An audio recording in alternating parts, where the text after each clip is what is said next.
Cole Harper woke to the smell of expensive coffee and the kind of silence that only came from wealth.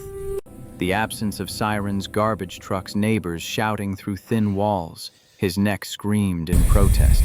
Wrong angle, wrong chair, wrong everything. He blinked against October sunlight streaming through floor-to-ceiling windows. Lake Michigan stretched gray and infinite beyond the glass whitecaps visible even from here 40 stories up. Sailboats looked like toys from this height. Where the hell was he? The penthouse snapped into focus piece by piece. Minimalist furniture that probably cost more than his entire year's salary. Leather couch beneath him, all clean lines and Italian craftsmanship. Cashmere blanket tangled around his legs, softer than anything he'd ever owned. Abstract art bleeding color across white walls. Rothko prints, maybe Pollock, the kind of paintings he'd seen in Art Institute field trips with Maya, but never understood. Glass coffee table holding architecture magazines he'd never read. Everything curated, expensive, cold. His work shirt hung on a chair across the room. Navy blue fabric with C. Harper Sterling Transport embroidered in white thread over the pocket. The shirt he'd been wearing 12 hours ago. His phone buzzed against the floor where it had fallen. 17 missed calls, 43 texts. The screen wouldn't stop lighting up notifications cascading like an avalanche. Rachel Sterling stood in the kitchen area, open-concept granite counters, commercial-grade espresso machine, gleaming like a spaceship, wearing his work shirt. Just his shirt. It fell to mid-thigh sleeves rolled to her elbows, revealing forearms that looked too thin, too fragile for someone who commanded a $340 million technology company. CEO of Sterling Technologies. His boss's boss's boss's boss.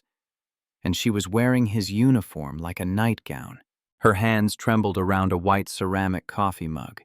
Dark hair hung loose around her shoulders, no longer pinned in that severe updo from last night's gala. Eyes red but clear, mascara smudged beneath them. She looked human, vulnerable. Nothing like the woman in the corporate headshots, the one who stared out from earnings reports with steel in her gaze.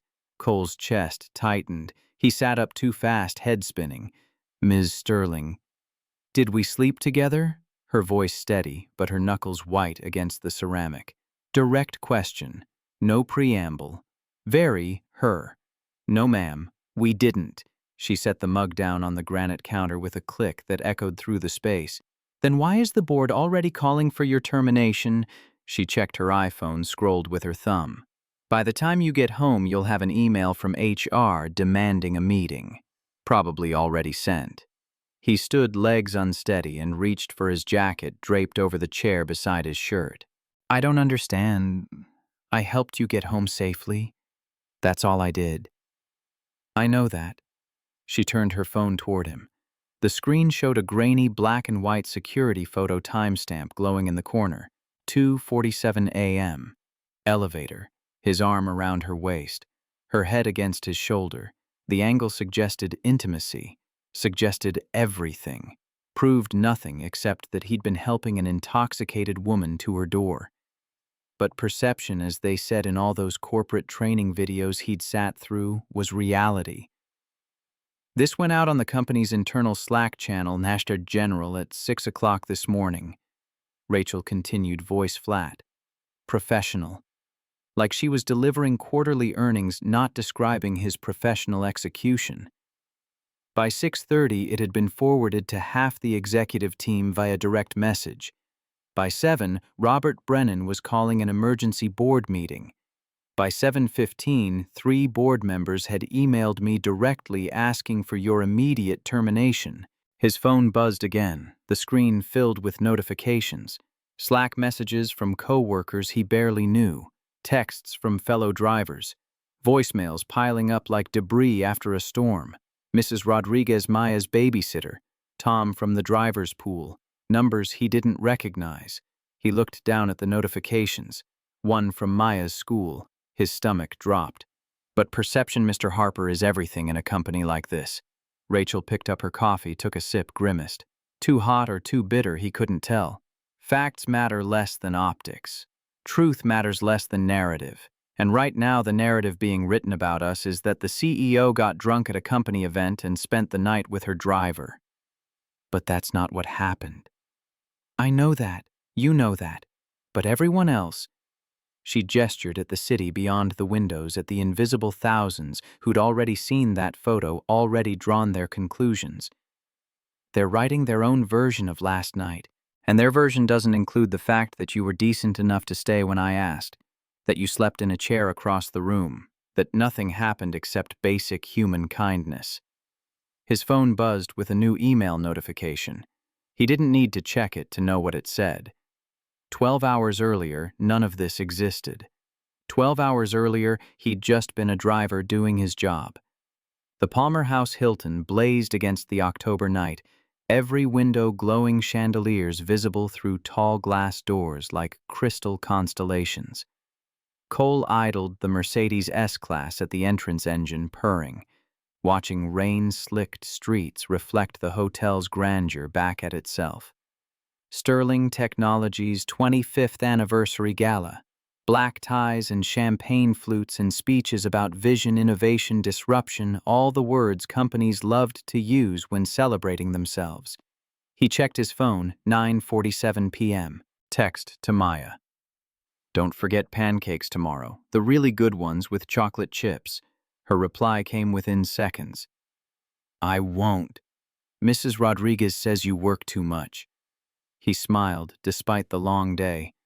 Despite the 3 pickups he'd already done, despite knowing he wouldn't be home until well past midnight. 9 years old and already wiser than him. Brown eyes like her mother Sarah, same way of cutting straight through his excuses and deflections and seeing the truth underneath. Through the glass doors he caught glimpses of the ballroom. Rachel Sterling stood at a podium speaking to a sea of suits and evening gowns. Her voice didn't carry through the glass, but her posture did, straight spine-controlled gestures every inch. The CFO Todd Williams lingered near the bar, nursing something amber in a rocks glass. VP Frank Morrison checked his phone instead of listening to his boss speak, that permanent smirk plastered across his face like a default setting. Cole had driven for Sterling Technologies for 3 years, roughly 1,000 shifts, give or take. He'd ferried executives to O'Hare board members, to meetings visiting clients, to the office tower on Wacker. He'd waited in parking garages and hotel loading docks. He'd heard phone calls he wasn't supposed to hear, seen relationships that weren't supposed to exist, watched the machinery of corporate America grind forward from the front seat of a Mercedes. He'd interacted with Rachel Sterling exactly 4 times in those 3 years.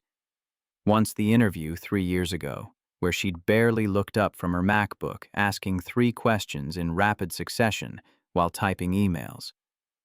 Clean driving record good, references fine, available nights and weekends excellent, HR will process your paperwork. 7 minutes total. He'd been hired, twice holding elevator doors when she'd been running late, both times earning a distracted thank you without eye contact. 3 last month when he'd helped VP Patricia Miller, sick with food poisoning from a bad lunch, to the car after a board meeting.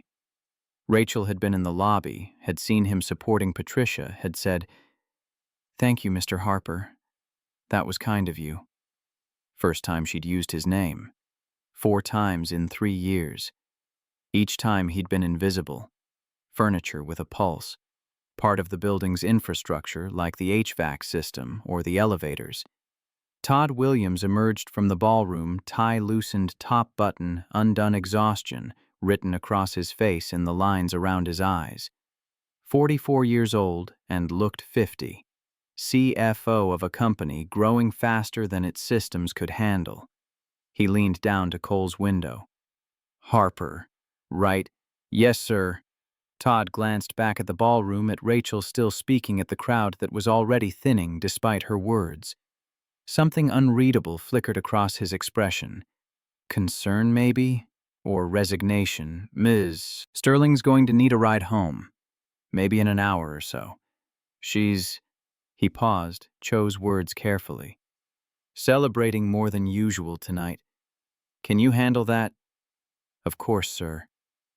Good man. Todd straightened, started to walk away, then turned back. Stay close, Harper. She'll need the help. Weight behind those words. Not a request. A warning. The hour became 2. Cole watched through glass as the party thinned like fog burning off Lake Michigan. Board members departed in town cars. Cole noted timestamps, mentally old construction. Foreman habits dying hard. 10:15, 10:30, 10:40. VP Frank Morrison exited at precisely 10:47 p.m. Cole checked his watch, that same foreman precision, and Cole held the door. Morrison didn't acknowledge him, didn't even glance in his direction, just typed furiously on his iPhone thumbs, moving fast, that smirk deepening into something uglier. He passed close enough that Cole caught his cologne, expensive, aggressive, the olfactory equivalent of a firm handshake designed to intimidate. Department heads called Ubers. The marketing team left in a cluster, laughing too loud, already drunk. The band packed instruments, drum kit, disassembled cases, clicking shut with the finality of a job completed. Catering staff emerged with rolling bins, champagne flutes clinking like wind chimes as they cleared tables. By 11:30, the ballroom had emptied.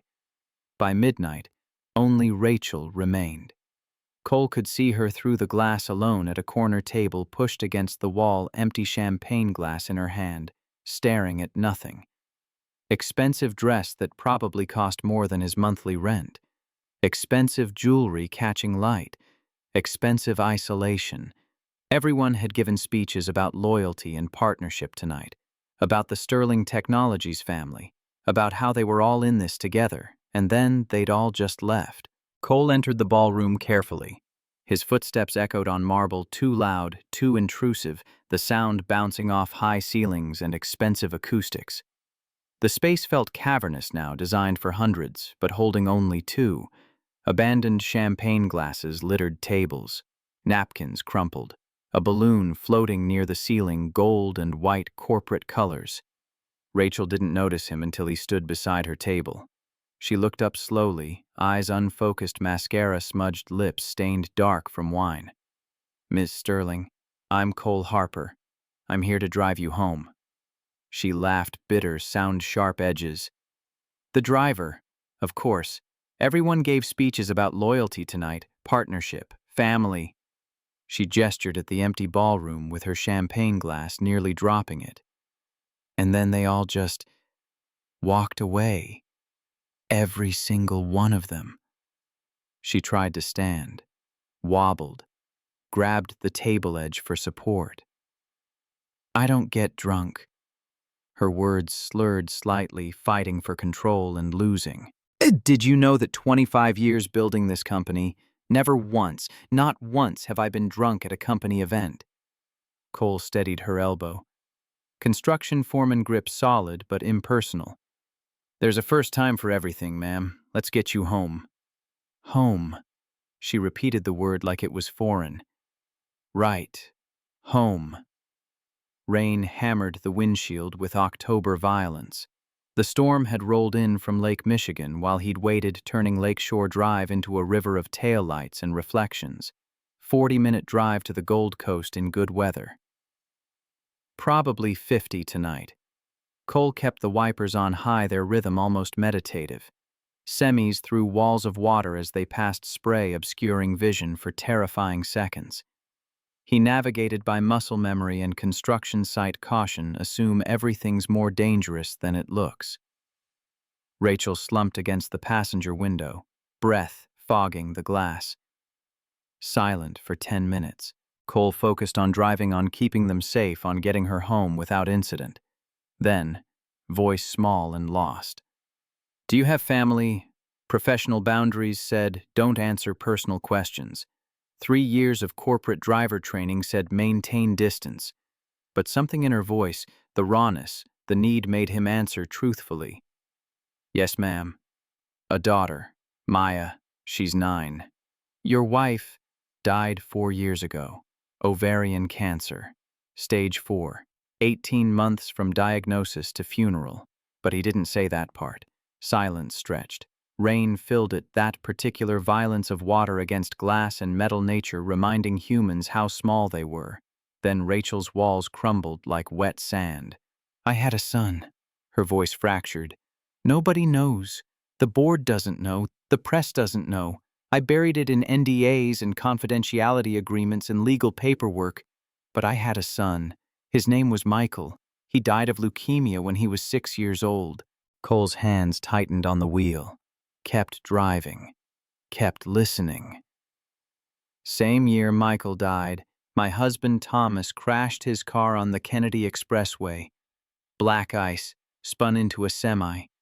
Dead before the ambulance arrived. She pressed her forehead against the window. So in 1 year, 1 fucking year, I lost both of them. My son, my husband, everything that mattered. The car hydroplaned on standing water. Cole felt the steering go light tires losing contact with asphalt. He corrected smoothly, construction foreman reflexes, stay calm when things go wrong, and the Mercedes found traction again. Rachel grabbed the dashboard, breathing hard. You're good at this, staying calm when things go wrong. 3 years of single parenthood teaches you that. He glanced at her reflection in the rearview mirror. Teaches you that panic doesn't help, that the only way through crisis is steady hands and clear thinking. Long pause. Rain drummed. Wipers scraped. Somewhere a siren wailed, distant and urgent. Do you know why I drank tonight, Mr. Harper? Really drank, not just held a glass to look engaged at networking events. She turned to him, tears streaming, mascara running. Tonight isn't just the company's 25th anniversary. It's what would have been Michael's 16th birthday. My son would be learning to drive right now, would be complaining about homework and asking for car keys and thinking about colleges. Her voice broke completely. Thomas isn't here to see what we built. Michael will never grow up, and I'm celebrating a company milestone while standing on their graves. Cole didn't have words. What could he possibly say that wouldn't sound empty? You're not rambling, ma'am. He kept his voice gentle. You're grieving. There's a difference. Everyone's sorry. She wiped her eyes, smearing mascara further. At the funerals, everyone was so sorry. Sorry doesn't bring them back. Sorry doesn't fill the silence in my apartment. Sorry doesn't change the fact that I'm alone. She pressed her forehead back against the window. You're just the driver. You're just the man who has to listen to the sad drunk woman talk about ghosts. But he wasn't just the driver anymore. Not really.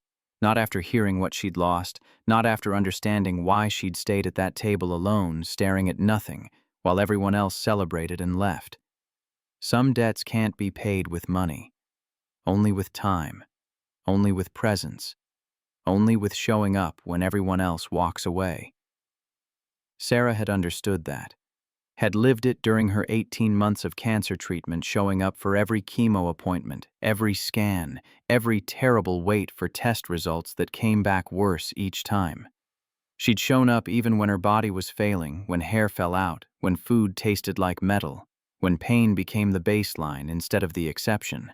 Make a difference, not just money, Sarah had told him near the end, voice thin from morphine, but eyes still fierce. Help people, not just yourself. Stand for something even when it costs you. He'd promised her he would. And then he'd spent 3 years keeping his head down, driving corporate executives, staying invisible, making enough money to keep Maya fed and clothed and safe. Maybe tonight was the bill coming due on that promise. Sterling Tower rose 40 stories against Chicago's skyline, glass and steel catching city lights like a mirror. Modern architecture. Expensive. The kind of building that screamed success from every angle. The doorman, Frank's 60s kind face weathered by Chicago winters, recognized the company Mercedes and brought an umbrella to Cole's door before he could even put the car in park. Ms. Sterling's had a difficult night. I'll help her upstairs. Frank nodded, pulled out his phone, spoke quietly into it. Harper bringing Ms. Sterling up. Clear him through security. He handed Cole a temporary key card. Unit 24B. Top 2 floors. Just get her inside safe. Underground garage concrete and fluorescent lights. Rachel unconscious against the window breath fogging the glass mascara smudged like bruises. Cole opened her door carefully, unfastened her seatbelt with gentle fingers. She was dead weight. He lifted her, not Princess Carrie that felt too intimate, but supporting her weight properly. Arm around her waist, her arm over his shoulders. Construction foreman muscles earned lifting rebar and drywall, now carrying a grief-stricken CEO to safety. Elevator ride. Building security camera mounted in the corner, red light blinking.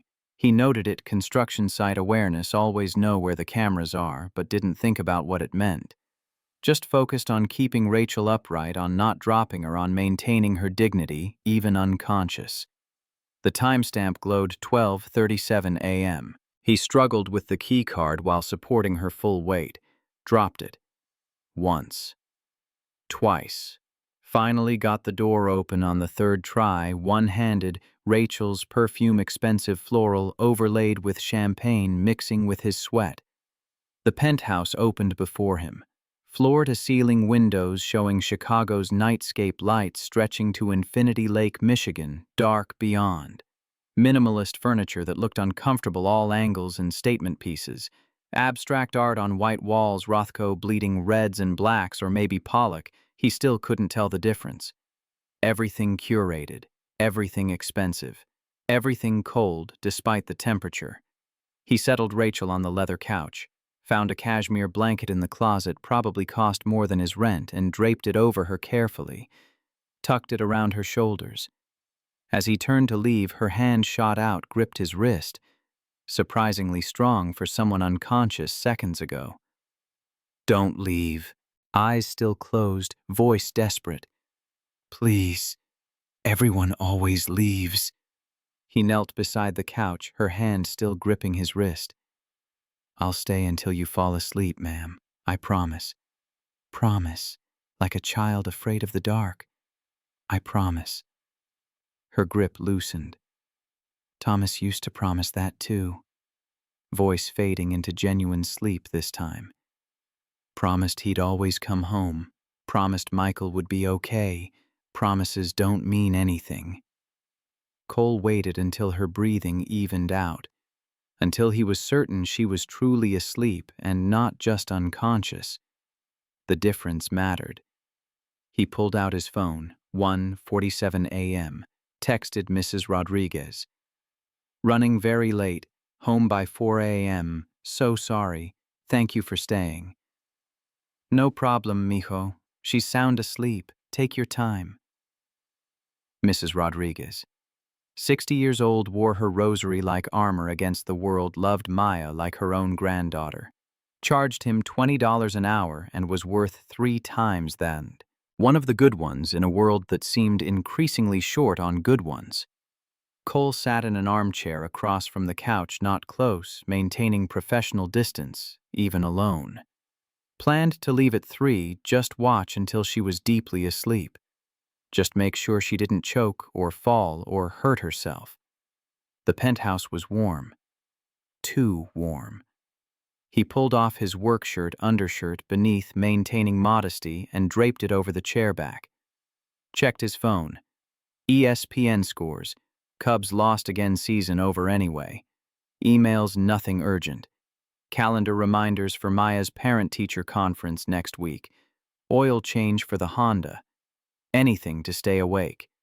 But exhaustion from 3 years of single parenthood, of being both mother and father, of cooking breakfast and checking homework and helping with science projects and earning enough to keep lights on and heat running and food in the fridge, it all caught up at once. His head tilted back against the chair. Expensive leather, surprisingly comfortable. Eyes closed.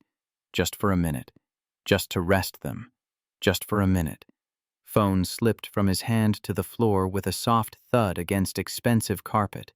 Somewhere in the building's security system, motion-triggered cameras recorded everything. Digital timestamps glowing. Evidence without context. Truth fragmented into frames per second, each one capable of being weaponized.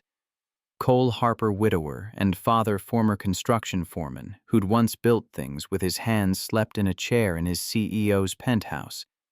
Innocent, decent, doomed. Morning sunlight woke him. His neck screamed construction site injuries, old herniated disc, aggravated by wrong sleeping position.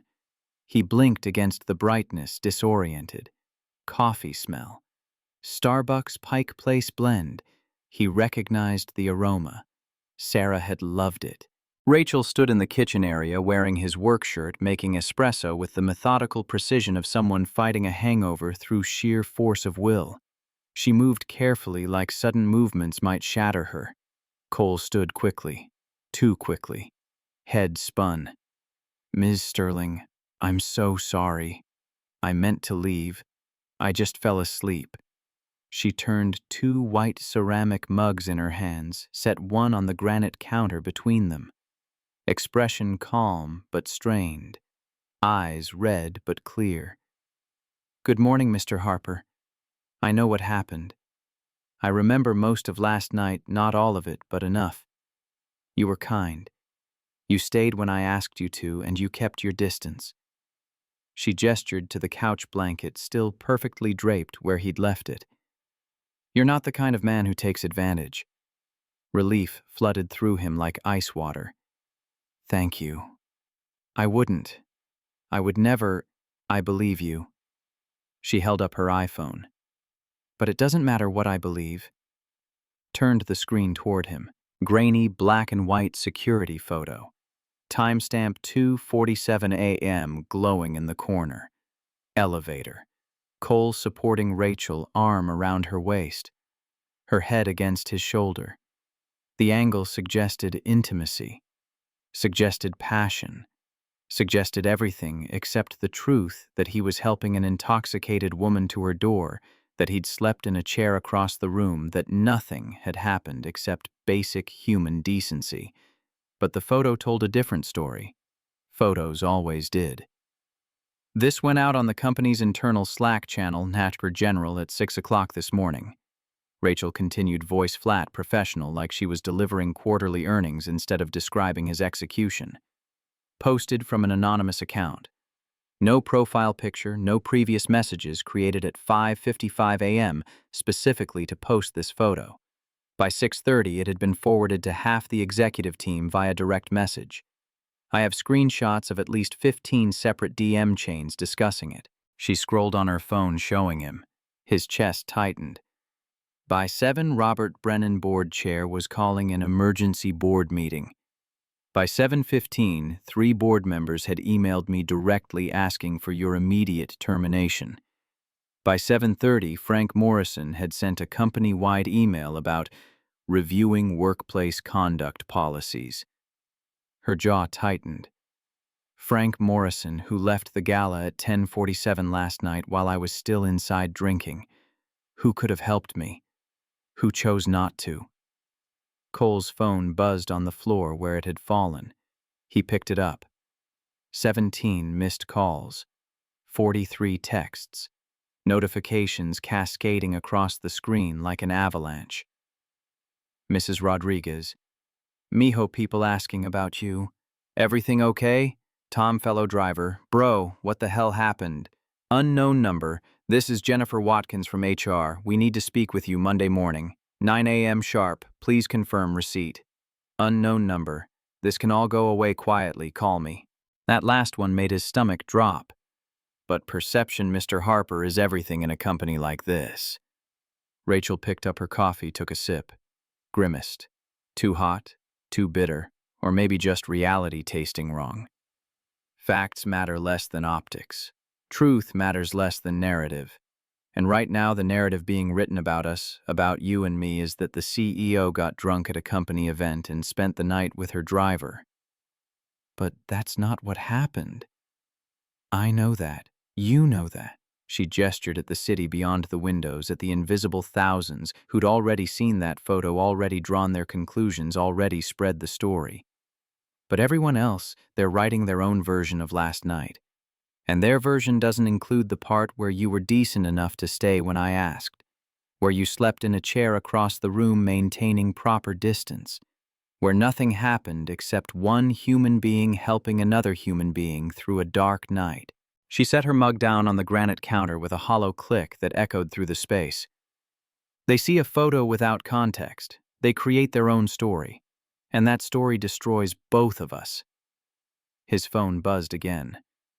Email notification. Subject: mandatory meeting to Monday 9 a.m. From Jennifer Watkins, HR Director. Northwestern MBA diploma on her wall. He'd seen it during his hiring interview 3 years ago. The world tilted slightly. He grabbed the counter edge for balance. What do I do? The question came out smaller than he intended. Rachel looked at him. Really looked at him, maybe for the first time in 3 years. Saw past the uniform, past the invisible infrastructure of her daily life. You prepare for war, Mr. Harper, because that's what Monday morning will be. A war. And the people who leaked this photo, they're counting on you to surrender without fighting. She handed him his work shirt. He took it, fabric still warm from her body heat. Don't give them the satisfaction. Cole drove home through Saturday morning traffic in a daze, hands steady on the wheel. Construction. Foreman, muscle memory, body executing while mind raced. Pulled into his apartment complex in Lincoln Park. Brick, 3-flat, modest neighborhood, the kind of place where people knew their neighbors' names and nobody pretended to be something they weren't. Parked the Honda Accord 2015 model bought used after Sarah died because the old car smelled like her perfume and he couldn't breathe in it anymore. Climbed stairs to the second-floor unit. Key in lock. Door opening to the sound of cartoons. PBS Kids. Arthur's voice cheerful and oblivious, explaining some lesson about friendship. Maya sat at the kitchen table in Cubs pajamas, navy blue with the red C, her favorite, eating Cheerios straight from the box leg, swinging because she was still small enough that her feet didn't touch the floor. 9 years old.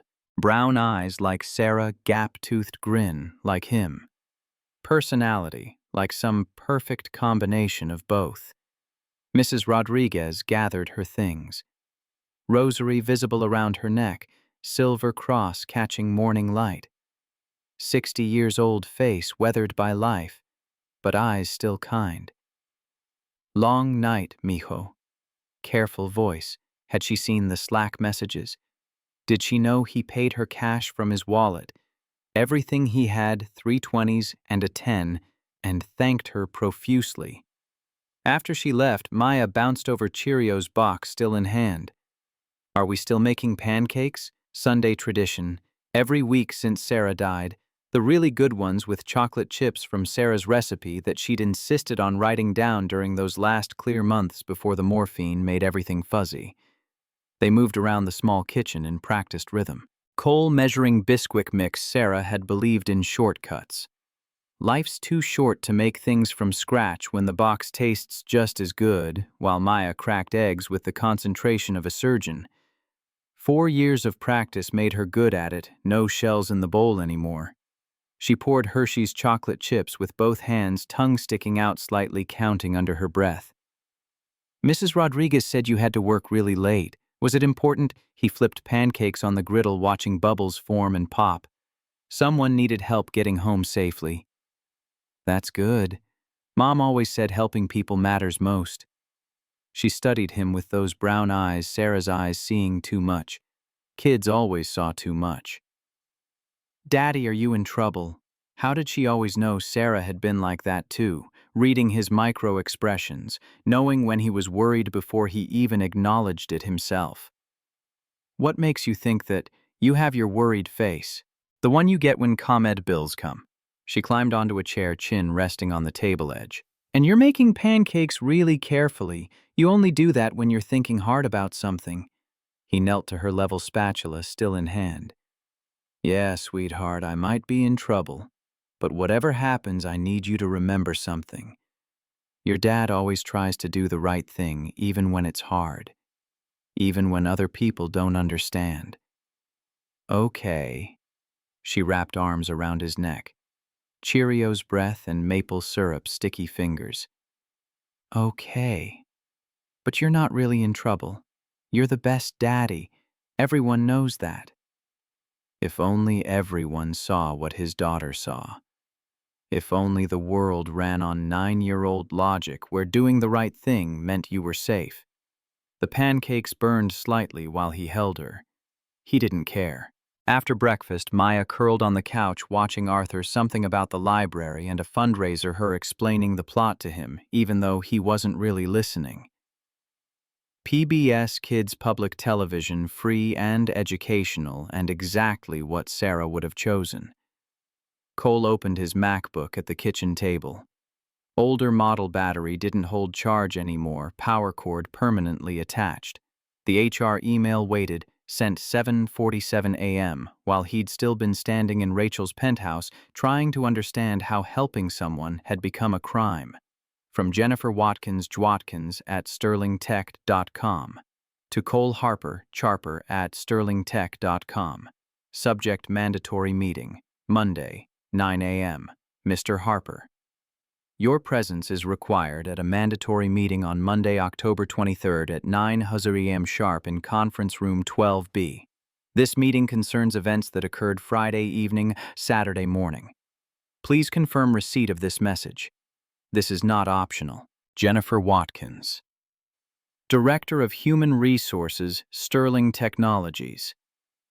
He read it twice, looked at Maya laughing at Arthur's misadventures, looked at Sarah's photo on the shelf, their wedding at Navy Pier, both of them young and stupid and certain that love conquered everything. Sarah had been wrong about that. Love hadn't conquered stage 4 ovarian cancer. Love hadn't stopped the cells from multiplying, hadn't made chemo work, hadn't prevented her death 18 months after diagnosis. But she'd been right about other things. Make a difference, not just money, she'd said near the end, morphine making her words soft but eyes still fierce. Help people, not just yourself. Stand for something even when it costs you. That's what matters when you're gone. Not the money you made, the difference you left behind. He'd promised her he would. And then he'd spent 3 years keeping his head down, driving corporate executives around Chicago, staying invisible, making enough money to keep Maya fed and clothed and safe, but not making any difference at all. Maybe tonight had been the universe calling that debt due. He made a decision. Wouldn't just defend himself passively. Wouldn't wait for Jennifer Watkins and Robert Brennan and Frank Morrison to decide his fate. Would find out who leaked that photo and why. Would prove his innocence instead of hoping someone else would see the truth. Opened company. Slack technically not supposed to access while off duty, but screw the rules at this point. The Hat General channel was chaos. 300+ messages since that photo posted at 6 a.m., growing in real time. He scrolled up to the beginning.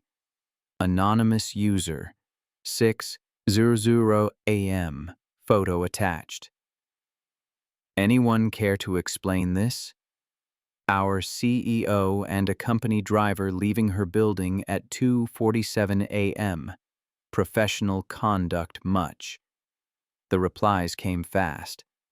At Sarah. Marketing. Wait, is that Cole from the driver pool? At Mike.operations. Definitely him. Saw him at the gala last night. At Jennifer.sales. This is so inappropriate. If a male CEO did this with a female employee, heads would roll. At David. It. Maybe there's context we're missing. At Jennifer.sales. What context makes this okay? He's a subordinate. She's the CEO. Power dynamics, 101. At Frank.Morrison. This is deeply concerning. I've escalated to the board. We have policies for a reason. Cole's jaw tightened. Frank Morrison. Posted at 6:47 a.m., less than an hour after the photo went up. Already escalating. Already weaponizing. He scrolled further, took screenshots on his iPhone. began taking notes in his moleskin notebook. Construction foreman habits applied to corporate warfare. Anonymous account created 5:55 a.m. Posted photo at 6:00 a.m. exactly. How did they have access to building security footage? Who could pull that? Morrison's comment at 6:47 a.m. Suspiciously fast response for a Saturday morning, almost like he'd been waiting for it. Todd Williams defending at 7:23 a.m. Let's not jump to conclusions. We don't know what happened. Patricia Miller at 7:45 a.m. Agree with Todd. Innocent until proven guilty should apply here. But the damage was done. The narrative was set. By 8 a.m., or general had devolved into speculation, gossip, virtue signaling. "What you doing, Daddy?" Maya asked from the couch, not looking away from Arthur. "Research, sweetheart. Sometimes when people tell lies about you, you have to find the truth yourself." "Are people lying about you?" "I think so, but I'm going to prove it." She nodded. Satisfied, returned to her cartoon. Complete faith in him. Complete trust that Daddy could fix anything, solve any problem, make everything right. He wished he had her confidence. His phone buzzed. Unknown number. Text message. "This can all go away quietly. We can settle this without lawyers or public drama. Call me. Marcus Webb, attorney at law." Cole stared at it. Marcus Webb, Frank Morrison's personal attorney. He'd seen the name on documents before letterhead in the back of Morrison's town car once when Cole had driven him to a deposition. Morrison's attorney, offering to settle. Before the HR meeting even happened. Someone was trying to bury this fast, which meant someone had something to hide beyond just the photo. He deleted the text, went back to reading Slack messages, piecing together the narrative being constructed. About him, about Rachel, about that night. Pattern emerging, Morrison's fingerprints everywhere. First to escalate, first to mention policies, first to demand action, like he'd been ready, like he'd been waiting. But why? What did destroying Cole Harper, invisible corporate driver, accomplish? Unless it wasn't really about Cole at all. Unless Cole was just collateral damage. Acceptable loss in a larger war. He opened a new note in his phone. Started a timeline 10:47 p.m. Morrison leaves gala. I saw him 12:37 a.m. Security photo taken of me helping Rachel. 2:47 a.m. Another security photo. Where did this one come from? 5:55 a.m. Anonymous Slack account created 6:00 a.m. Photo posted to #general. 6:47 a.m. Morrison escalates to board. 7:47 a.m. HR demands Monday meeting. 48 hours until that meeting. 48 hours to build a defense. Find evidence, understand the conspiracy forming around him. Outside Chicago stretched gray and endless under October clouds. Saturday morning traffic building. People going about their lives oblivious to his personal crisis. The world didn't stop turning just because his world was ending. His daughter believed in him completely. Sarah's memory demanded he stand for something. Rachel needed someone to prove that doing the right thing still mattered in corporate America. So Cole Harper, widower, father, corporate driver, former construction foreman who'd once built houses with his hands, opened a fresh page in his moleskin notebook and began building something new. A defense. A case. A path through fire. Because he wasn't going down without a fight, not for helping someone, not for basic human decency.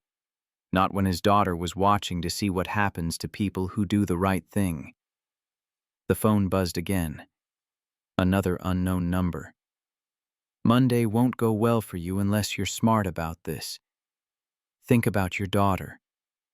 Think about your future. Some battles aren't worth fighting. M.W. Marcus Webb again.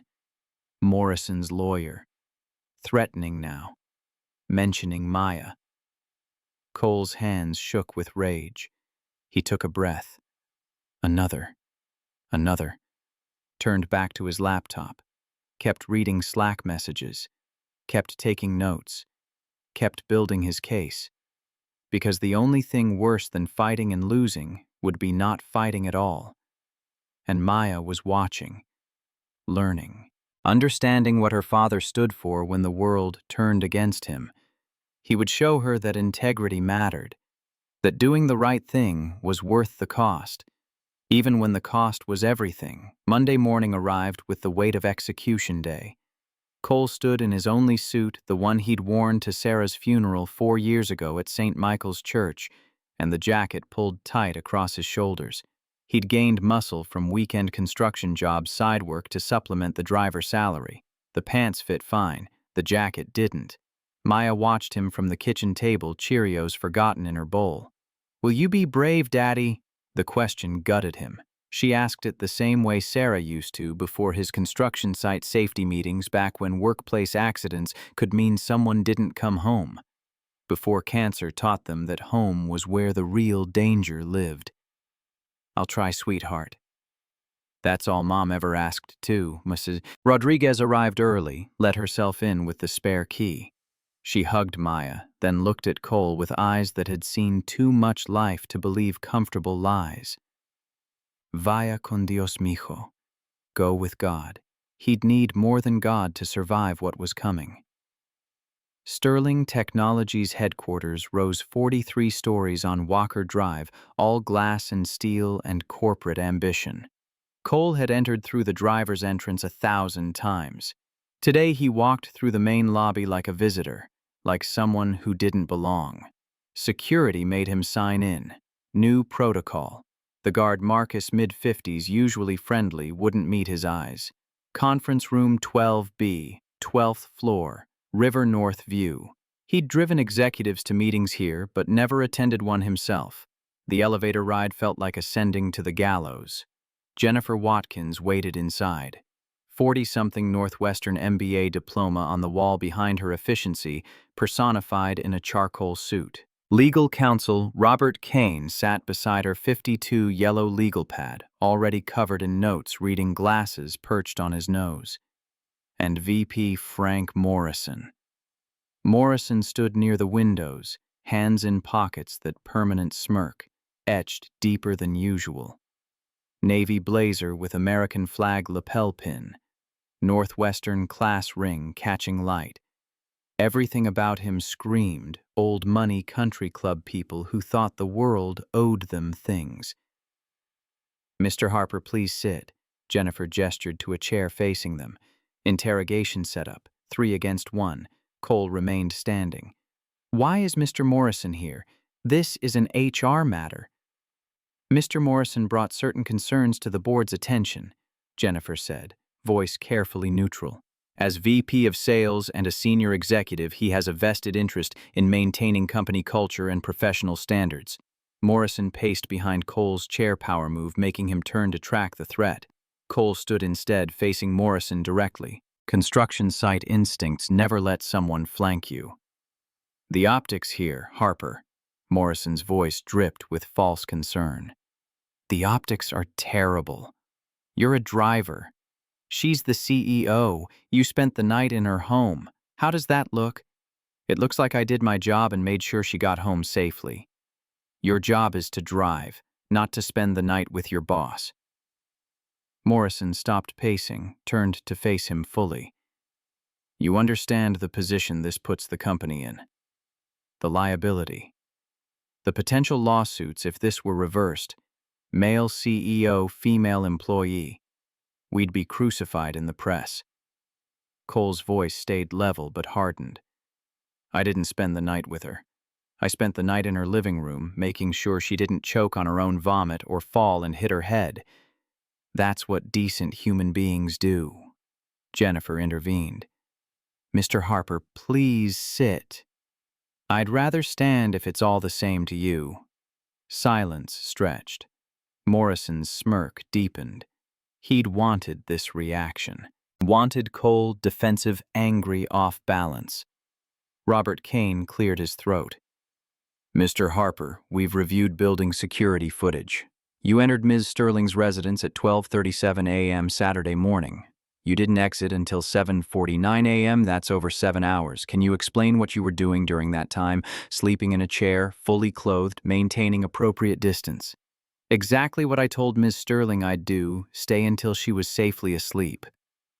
7 hours seems excessive for that purpose. I fell asleep. I was exhausted from a 14-hour shift. It wasn't planned. Jennifer made notes on her iPad.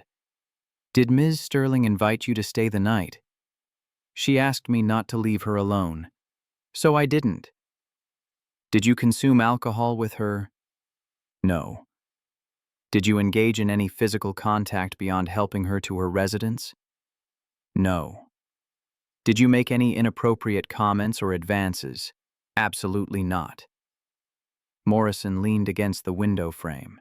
Here's what concerns me, Harper. Ms. Sterling was intoxicated, vulnerable.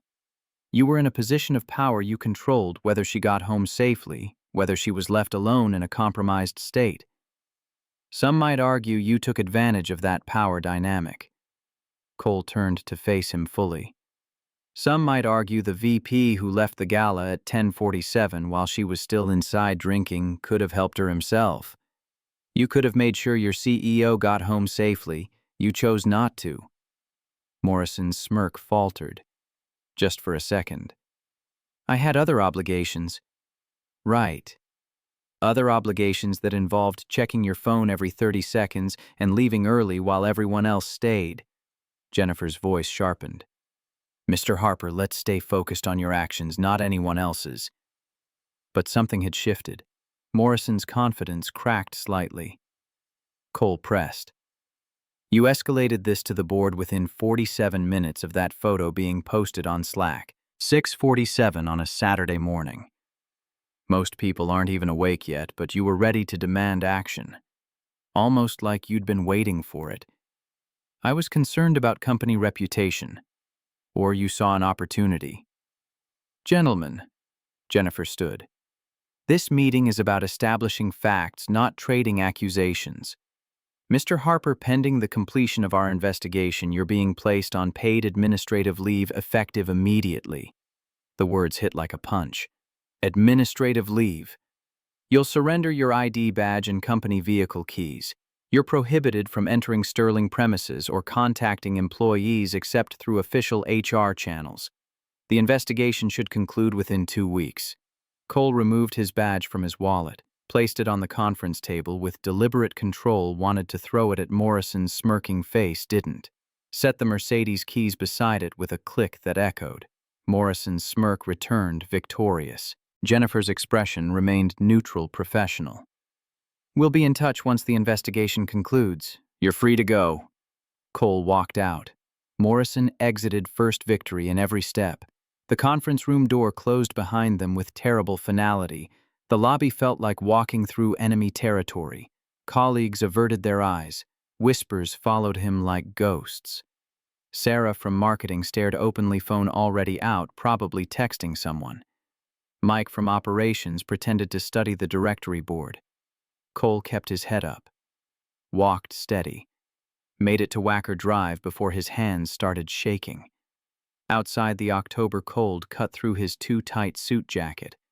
He started toward the L station. No company car anymore when footsteps pounded behind him. Harper, wait! Todd Williams jogged to catch up, tie already loosened despite the early hour. CFO of a $340 million company running down the sidewalk past a Starbucks to catch a suspended driver. Cole kept walking past tourists and morning commuters. I don't want to get you in trouble too. Todd fell into step beside him. Listen to me. Morrison's been angling for Rachel's position for years. There are people on the board who've wanted her out since she became CEO, old money types who think a woman CEO is too emotional, too focused on employee welfare instead of shareholder value. This gives them ammunition. Cole stopped at the crosswalk light red. So I'm collateral damage. I didn't say that. You didn't have to. The light changed. They crossed. Why are you telling me this? Because what happened to you isn't right. Todd glanced around, lowered his voice.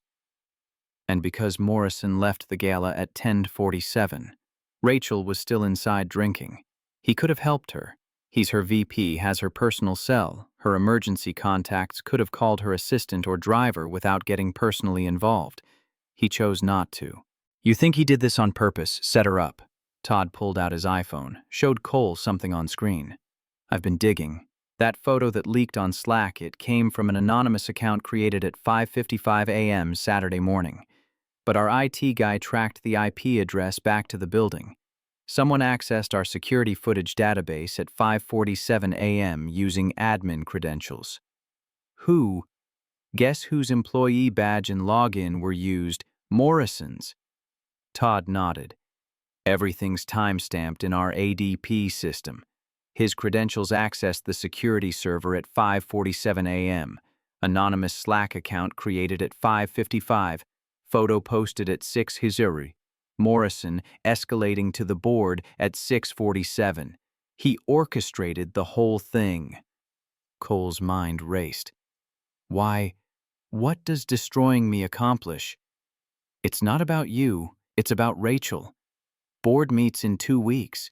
Morrison's going to push for her removal. Use your situation as evidence of poor judgment. CEO gets drunk, spends night with employee, creates massive liability exposure.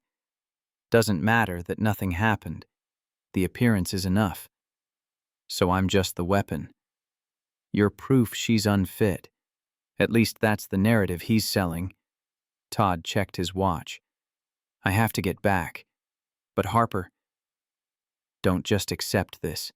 Fight back. Find evidence. Build your case. Because if you go down quietly, Rachel goes down too.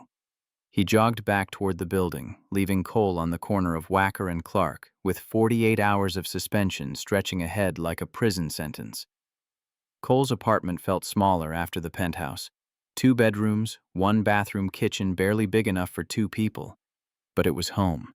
It smelled like Maya's strawberry shampoo and Mrs. Rodriguez's cooking, and the faint ghost of Sarah's perfume that he swore still lingered in the bedroom closet. He made coffee in the Mr. Coffee machine, hands still shaking. Opened his MacBook at the kitchen table. Company Slack beckoned. The hashed general channel had exploded overnight. 400 messages now. He scrolled through them, taking screenshots, building evidence. New anonymous account, 7:23 a.m. Just saying if this was CEO plus intern instead of CEO plus driver, we'd all be screaming harassment. Double standard much at Jennifer.sales, 7:31 a.m. Exactly. Power dynamics don't disappear just because she's a woman. Todd.Williams, 7:45 a.m. Let's not jump to conclusions. We don't know what happened. Dan ist of Frank Morrison, 7:52 a.m. I've spoken with the board. We take these matters extremely seriously. Investigation ongoing.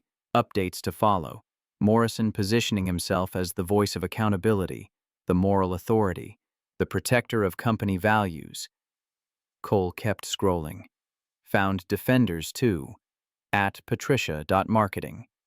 8:15 a.m. I've worked with Harper for 2 years. He's never been anything but professional and kind. Maybe we should wait for facts at David. It's to 23 a.m. Anyone else think it's weird that photo leaked from an anonymous account who had access to security footage? Smart question, David. Cole screenshotted it. At Mike.operations. 8:47 a.m. I was at the gala. Saw Morrison leave early while Sterling was still there. If he was so concerned, why didn't he help her? Another screenshot. The truth was they're buried in 400 messages waiting for someone to piece it together. His phone buzzed. Unknown number. Mr. Harper, this is Marcus Webb, attorney at law. I represent a party interested in resolving this situation quietly and professionally. We should talk. Today if possible. Marcus Webb, Morrison's personal attorney, same one who'd texted Saturday. Cole called back. 3 rings. Harper, good. You're being smart. Smooth voice, expensive education, evident in every syllable. Can you meet this afternoon Intelligentsia Coffee Lincoln Park? Say 2 o'clock, I'll be there. Excellent. This doesn't have to be difficult. We can find a solution that works for everyone. The call ended. Cole stared at his phone. Morrison was moving fast, offering settlements before the investigation even concluded, which meant Morrison had something to hide, something worth paying to bury. Intelligentsia sat on Broadway, all exposed brick and reclaimed wood and local art, the kind of hipster coffee shop that served pour-overs instead of drip and charged $6 for the privilege. Cole arrived 15 minutes early, ordered black coffee, sat with his back to the wall facing the door. Construction site habits never died. Marcus Webb entered at precisely 2 o'clock. Early 40s Brooks Brothers suit, Rolex visible under his sleeve. He scanned the room, found Cole approached with the confidence of someone who'd never lost a negotiation, slid into the booth across from Cole, set a manila envelope on the reclaimed wood table between them. Mr. Harper, thank you for meeting. No handshake. Straight to business. I represent a concerned party who believes this situation has escalated unnecessarily. Inside that envelope is a severance agreement. 6-month salary, $48,000. You sign an NDA, agree not to discuss the incident with anyone, and this all goes away. Clean reference help finding a new position, maybe with Uber Lyft, one of the delivery services. Fresh start. Cole didn't touch the envelope. Who's the concerned party? That's confidential, but they have your best interests at heart. Morrison. Webb's expression didn't change. If you don't sign, the investigation continues. Maybe they find policy violations. Maybe your employment is terminated for cause instead of with severance. Maybe the story gets worse before it gets better. He leaned back. You have a daughter, Mr. Harper. 9 years old, I believe. Maya. Attends Lakeview Elementary. Wouldn't it be better for her if this just ended? If you moved on quietly, gave her stability instead of dragging her through a public scandal. Cold rage crystallized in Cole's chest. How do you know about my daughter? It's a generous offer. $48,000 is more than most people in your position would see. Think about it. Cole slid the envelope back across the table. I don't need to think about it. I'm not for sale, and neither is the truth. Webb's expression hardened, professional mask slipping. You're making a mistake. Maybe. But it's my mistake to make. You think you're protecting Rachel Sterling. She won't do the same for you when the board comes calling. You're expendable. You're a driver. She's a CEO protecting a $340 million company. Guess who the board sacrifices? Cole stood. The only thing I'd regret is teaching my daughter that integrity has a price tag. He walked out, left his coffee half-finished, left Marcus Webb sitting alone with his envelope and his threats and his certainty that everyone could be bought. Outside, October wind cut through his jacket. His hands shook. Not fear now, but fury. They'd threatened his daughter, mentioned her school, made it clear they'd researched him, knew his vulnerabilities, were willing to use Maya as leverage. The game had changed. Friday afternoon, email from Jennifer Watkins arrived while Cole helped Maya with math homework. Fractions. Sarah had been good at math. He wasn't. The subject line made his stomach drop. Investigation update, reinstatement with conditions. He opened it on his iPhone while Maya colored in her workbook. Mr. Harper. After a thorough investigation, including security footage, review witness interviews, and consultation with legal counsel, we have determined that no policy violations occurred on October 20th, 21st. You are cleared of any wrongdoing.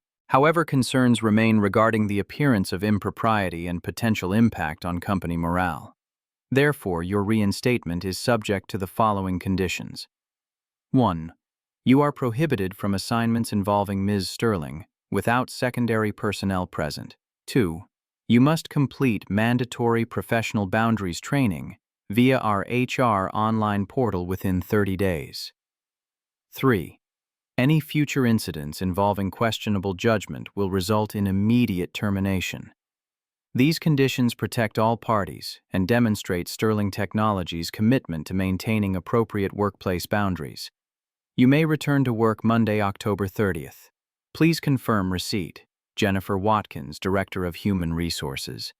Maya looked up from her coloring. Is that about work? Yes, sweetheart. They want me to come back Monday. That's good, right? He forced a smile. Yeah, that's good. But you don't look happy. I'm happy, just tired. She studied him with those brown eyes. Too wise, too perceptive. It's okay to be tired, Daddy. Mom was tired a lot too, but she still smiled at me. The comparison shattered him. Maya was right. Sarah had smiled through chemo exhaustion, through pain that would have broken anyone else, through knowing she was dying and leaving her daughter behind. If Sarah could smile through that, Cole could smile through this, but the restrictions felt like punishment, cleared of wrongdoing but branded anyway. The scarlet letter of questionable judgment permanently attached to his file. Monday morning. Return to Sterling Technologies. The Mercedes S-Class sat in its usual spot in the company garage, keys returned by HR. Cole ran his hand along the hood, same car from that night before climbing in. Checked the inspection sheet on the clipboard.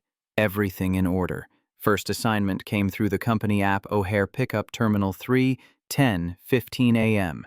Patricia Miller, Marketing VP. He'd driven her before. Professional kind, one of the good ones. He navigated to O'Hare via I-90 muscle memory, guiding the Mercedes through traffic, held the sign at Terminal 3 arrivals. Patricia emerged with Toomey luggage, smiled when she saw him. Harper, good to see you back. He loaded her bags, opened the rear door, slid behind the wheel. Kennedy Expressway back to the city. Morning traffic flowing steady. Harper, I wanted to say something. Patricia's voice came from the back seat, measured and careful. What you did for Rachel that night, helping her get home safely, that took character. I don't believe the rumors. He caught her eye in the rear view. Thank you, ma'am. That means more than you know. Morrison's been spreading poison for years. Some of us see through it. She looked out the window at Chicago passing by. Be careful. He doesn't forgive people who make him look bad. Lunch break. The driver's lounge in the basement lockers. Formica table break room with Mr. Coffee pot that had been there since the 90s. Tom and James sat at the table when Cole entered. Awkward silence fell like a curtain. Cole poured Maxwell House coffee from the pot, sat down. Waited.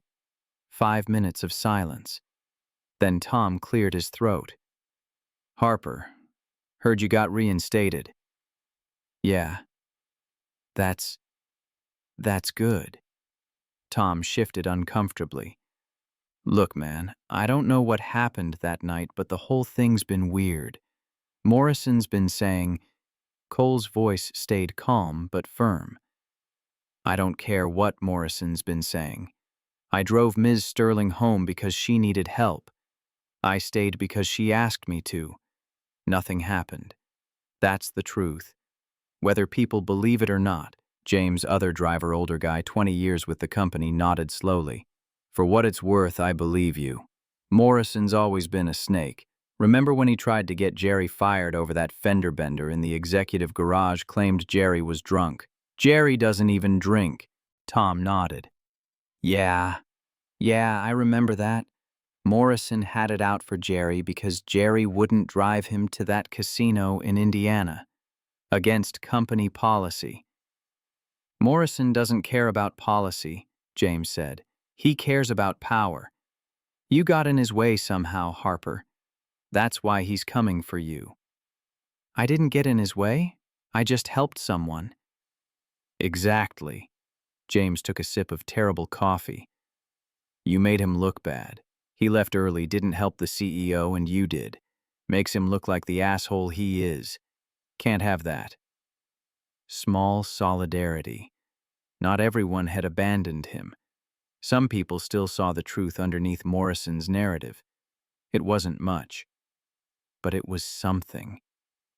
Tuesday morning, Cole's day off. Text from Todd Williams came at 8:47 a.m. Need to talk, coffee, same place as before, intelligentsia again. Cole arrived at 9, ordered his usual black coffee, found Todd already in a booth with documents spread on the table. Harper, Todd gestured for him to sit. We have a problem. What kind of problem? Todd slid a manila folder across the table.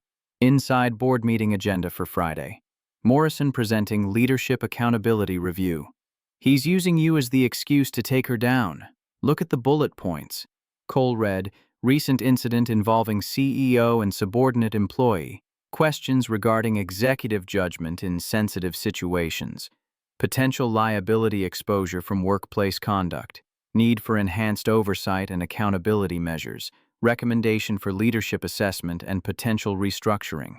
Restructuring means removing her as CEO, Todd said quietly. Morrison's been circulating this to board members all week. They're getting briefing documents via DocuSign, private meetings in conference rooms I'm not invited to. He's building consensus. For what? Forced resignation, or a vote of no confidence. Either way, Rachel's out. Morrison steps in as interim CEO. Within 6 months, he makes it permanent. Todd tapped the document. That photo on Slack was just the opening move. This Friday is checkmate. Cole's mind raced. That photo came from Morrison's credentials. You said I traced it. I said it. Can't prove it in a way the board would accept. Morrison's attorney would claim someone stole his login. Happens all the time. And the anonymous Slack account created from an IP address that's public Wi-Fi at a Starbucks on Michigan Avenue. Untraceable. So he covers his tracks. Morrison's been planning this for months, maybe longer. Your situation gave him the perfect opportunity, a CEO showing poor judgment in a situation involving alcohol and a subordinate. Doesn't matter that nothing happened. The optics alone are enough to raise questions. Cole stared at the agenda. What happens to me if Rachel gets removed? Morrison becomes CEO. You're gone within a week. He'll manufacture some cause for termination. Maybe you showed up late. Maybe you failed the professional boundaries training. Maybe your car inspection was sloppy. Something small enough to be plausible, big enough to justify firing. And Rachel leaves with a severance package and an NDA. Morrison gets what he's wanted for 5 years. Board gets a CEO who prioritizes shareholder value over employee welfare. Everyone wins except the people who actually matter. Todd gathered his documents. Board meets Friday at 2. Morrison presents at 2:30. By 3, Rachel's career is over. How do I stop it? Find evidence, real evidence, something concrete that proves Morrison orchestrated this, something the board can't ignore or explain away. Todd checked his watch. You have 4 days. He left. Cole sat alone with his coffee going cold, staring at the agenda that would end Rachel Sterling's career and, incidentally, destroy his own life. 4 days to find evidence Morrison had spent months hiding. Impossible odds. But Sarah had fought stage 4 cancer for 18 months. She'd shown up for every chemo session knowing it probably wouldn't work. She'd smiled at Maya every morning, knowing she wouldn't see her daughter grow up. If Sarah could face those odds, Cole could face these Thursday afternoon. Cole's assignment, pickup board member Robert Brennan from Union League Club, downtown Chicago. The club sat on Jackson Boulevard, all marble columns and old money, the kind of place where deals got made over scotch and handshakes. Brennan emerged at precisely 4:15 p.m. Navy blazer, American flag lapel pin, Northwestern class ring matching Morrison's. Climbed into the back seat already on his iPhone. Cole navigated loop traffic heading toward Sterling headquarters, listened to Brennan's half of a phone conversation. Yes, I received Morrison's brief. Very thorough. Concerning findings. Pause. I agree the optics are terrible. We have a fiduciary duty to shareholders. Another pause. I'll review everything before Friday's meeting. Yes? Thank you. He hung up. Silence for 3 blocks, then addressed Cole directly. You're Harper, the driver involved in the incident with Ms. Sterling. Cole's eyes stayed on Michigan Avenue traffic. Yes, sir. What do you think of Rachel Sterling as a leader? And I want an honest answer, not corporate BS. Careful territory, but Brennan had asked directly. I think she cares about her employees. I think she built something valuable here, and I think she's being judged unfairly for a situation that's been misrepresented. Most people in your position would be angry, would blame her for the mess you're in. I'm not most people, and it's not her fault that someone twisted a decent act into something ugly. Brennan studied Cole in the rear view. You're loyal, that's admirable. But loyalty doesn't change optics, and in business optics matter more than facts. They arrived at Sterling headquarters. Brennan got out, then leaned back into the car. For what it's worth, Mr. Harper, I believe you did the right thing that night. The problem isn't what you did, it's what it revealed about the company's culture and Ms. Sterling's judgment in situations involving alcohol and vulnerability. Board members have fiduciary responsibilities. We can't ignore red flags even when the person raising them has good intentions. He closed the door. Cole watched him enter the building, phone already out, probably calling another board member. The fix was in. Even believing Cole's innocence, they'd still question Rachel's leadership. Morrison had poisoned the well so thoroughly that truth didn't matter anymore. Friday, 4:30 p.m. Cole sat in the Mercedes on Wacker Drive engine, idling assignments showing on the company app O'Hare Pickup Terminal 5 International Arrivals. 3:00 p.m. Board meeting at 2 p.m. Morrison presenting at 2:30. Cole dispatched to the airport specifically to remove him from the building during the execution. His phone rang. Rachel Sterling, breaking the no-contact rule. He answered on Bluetooth. Ms. Sterling. Cole, I need you back at the building. Executive conference room. Now. Ma'am, I'm on my way to the airport for a Terminal 5 pickup. Forget the airport. I need you here in 20 minutes. Please. Urgency in her voice, not panic. Steel. I'm turning around now. He took the Diamond Avenue exit, doubled back eastbound on I-90. 20-minute drive compressed to 15 through aggressive lane changes and yellow lights. Parallel parked badly outside Sterling headquarters, got honked at by a taxi, didn't care. Ran to the elevators, took them to 12. Conference room doors closed. Through glass full board seated around table. Rachel standing at the head. Morrison sitting smugly to her right. On the screen behind Rachel, video footage. Not the elevator photo. Something else. Cole pushed through doors. All heads turned. Rachel addressed him calmly. Thank you for coming, Mr. Harper. Please sit. Cole took a seat near back. Todd Williams there gave him a small nod. Rachel used a Logitech remote to play video on the 85-inch Samsung screen. Security footage. Timestamp 2:15 a.m., October 21st. Same night as the gala. Location Sterling Tower lobby. Rachel's building. Frank Morrison entered through revolving doors, checking his Apple Watch iPhone in hand. 2:22 a.m. elevator opened. Blonde woman emerged, 30s business attire, professional but hard to see clearly. Woman approached Morrison. Exchanged words, no audio. Morrison handed her a manila envelope. She took it, left through front entrance. Morrison checked iPhone, typed something, exited 2:27 a.m. Rachel paused the video. This footage shows Frank Morrison entering my residential building at 2:15 in the morning, while Cole Harper was upstairs ensuring I got home safely, meeting with an unknown woman, and leaving shortly after. The same night, Frank has spent 2 weeks using to question my judgment and Mr. Harper's integrity. Morrison stood red-faced. That's completely irrelevant to this discussion. I was meeting a client from our West Coast office. Rachel's voice cut like ice. At 2 in the morning, in my residential building, when you've spent 2 weeks claiming on Slack and in emails that anyone present in my building at that hour must have been engaged in something inappropriate. Robert Brennan leaned forward. Frank, I think you need to explain yourself. Now.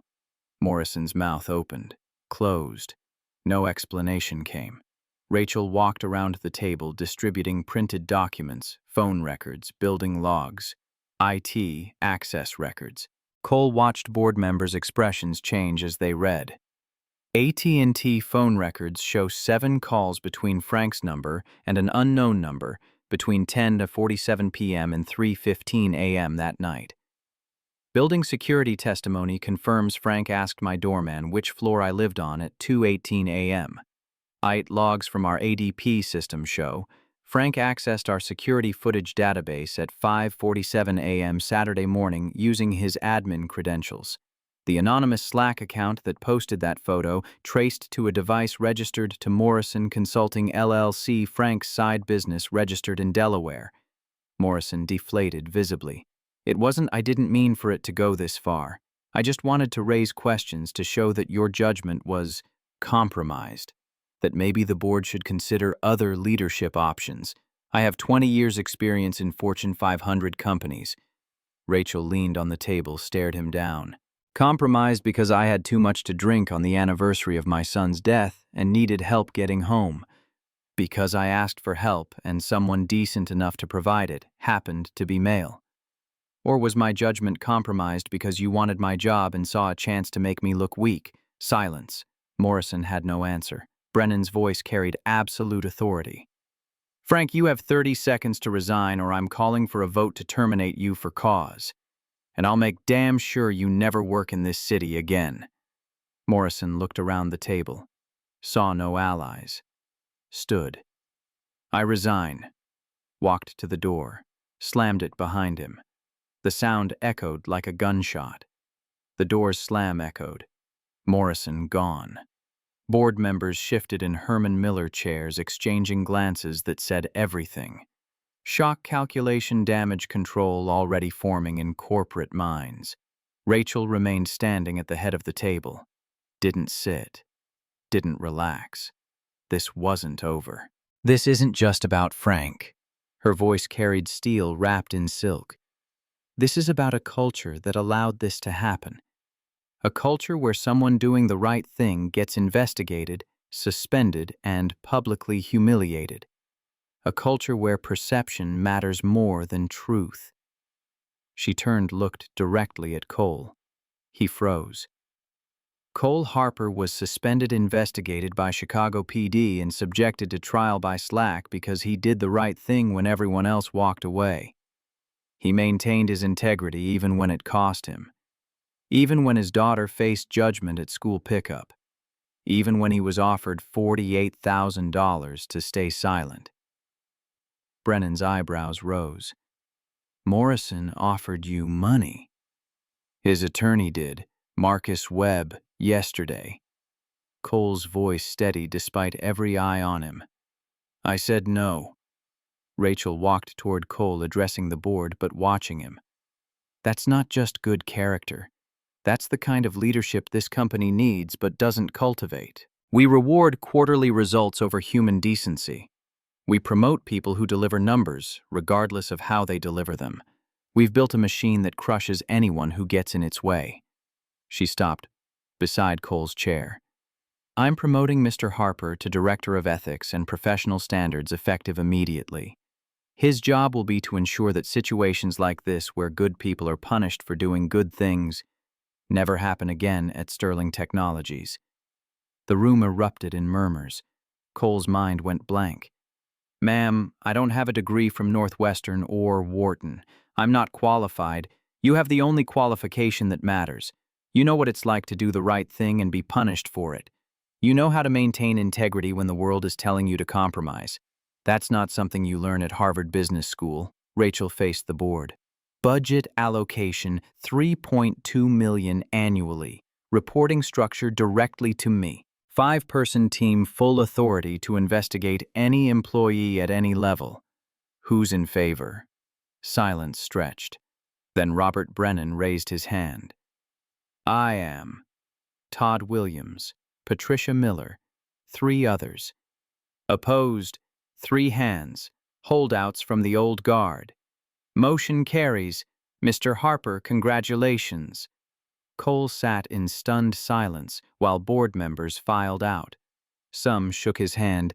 Welcome aboard, good luck. Others avoided eye contact. The conference room emptied until only Rachel and Cole remained. She poured water from a Brita pitcher on the credenza, handed him a glass. How did you find that footage? His voice came out rough. Todd did. He's been investigating Frank for weeks, suspected something was off about how quickly the rumors spread. When he found footage of Frank entering my building at 2:15 a.m., he brought it to me last night. Took us until 4 this morning to compile everything else. Cole's hands shook, holding the water glass. I don't know what to say. Rachel sat across from him, exhaustion finally showing. You don't have to say anything. You kept your word that night. You stayed when I asked. You maintained your integrity when people questioned it. That's everything. She handed him a folder from Staples. Your team. 5 people I've pulled from different departments. Each one has experienced or witnessed something that made them question whether Sterling Technologies lives up to its values. Cole opened it. Profiles printed on company letterhead. Angela Winters, 33, HR. Filed 3 harassment complaints. All ignored David Carter. Witnessed racial discrimination in hiring. Jennifer Ross. Finance supervisor stealing her work for 2 years. Michael Torres, 35, operations. Faced retaliation for reporting safety violations. Lisa Ramirez, 31, communications. Experienced pregnancy discrimination. Your first job is to meet with them, hear their stories, and figure out what needs to change. These people stayed because they believed or wanted to believe that things could get better. Your job is to prove they were right to stay. Cole stared at the profiles. 5 lives. 5 stories of pain that looked exactly like his own. What happens when people fight me? Morrison wasn't an anomaly. He was a symptom. Then we fight back. With transparency, with consequences, with the understanding that culture change doesn't happen overnight, but it does happen. One honest conversation at a time. Rachel stood, gathered her materials, paused at the door. Thank you, Cole, for everything. For that night. For refusing Morrison's bribe. For showing me what integrity looks like when it costs something. She left. Cole sat alone in the conference room holding a folder that weighed 50 pounds despite being paper. Outside the windows, Chicago stretched endless under October clouds. Somewhere in that city, Maya sat in Lakeview Elementary, learning fractions, Mrs. Rodriguez probably had soup on the stove for dinner. Life continued while Cole's had just transformed completely. Driver to director in 2 hours. Impossible. Terrifying. Necessary. He pulled out his phone, texted Maya. Big news when I get home. Really big. I love you. Her reply. Love you too. Daddy, did you be brave? Yes, sweetheart. I was brave. And it worked. 1 week later. Cole stood in the doorway of his new office. Couldn't quite enter yet. Window overlooking Chicago River. Dark wood desk from Crate and Barrel, Herman Miller, Aeron chair that probably cost more than his monthly rent. Nameplate gleamed, Cole Harper, Director of Ethics and Professional Standards. Bookshelf empty, waiting to be filled. 2 guest chairs, small conference table with Polycom phone. Everything new. Everything. His everything impossible. Todd Williams appeared with 2 Starbucks cups, Grande Pike Place for Cole, Venti, Americano for himself. Rachel spared no expense. She wanted to make a statement. Cole accepted the coffee. Still hadn't entered. What kind of statement? That integrity matters here. That the people who live it get rewarded, not punished. Todd sipped his Americano. You going to actually go inside? Yeah, just taking it in. How are you feeling? Honestly terrified. I don't have an MBA from Kellogg. I've never managed anyone. I don't even know what a director of ethics actually does beyond the obvious. You do what you did that night with Rachel. You see someone who needs help and you help them. The title just gives you authority to do it on a larger scale. Cole finally entered, sat in the chair, too big, too new leather creaking. Dell computer already set up Outlook email active charper at sterlingtech.com. Calendar showed 10 a.m. Meeting with Rachel, mission brief. The imposter syndrome settled like weight on his chest. But Sarah's voice echoed, "Make a difference, not just money. Help people, not just yourself." "Okay, Sarah. I'm trying." Rachel didn't stay behind her desk for the mission brief. She and Cole walked through the 9th floor together, her pointing out employees in cubicles telling their stories quietly. "See that woman by the Xerox printer, Angela Winters? 3 harassment complaints against her former manager, all buried because he golfed with the COO at Medina Country Club." Angela looked up, saw them, fear flashing across her face before professional mask descended. "Young guy in IT wearing the Cubs jersey, David Carter. He flagged discriminatory interview questions in our greenhouse recruiting platform last year. HR told him to not rock the boat." David typed on dual Dell monitors, shoulders hunched, like expecting punishment. They returned to Rachel's office. She pulled up a McKinsey report on her MacBook commissioned 6 months ago, buried because the findings were too damning. Key statistics. 63% of employees experienced misconduct in past year. 90% didn't report because they didn't trust system to protect them. Annual turnover rate. 23% industry average from Bureau of Labor Statistics. 14%. Exit interview analysis from ADP. Toxic culture mentioned in 47% of departures.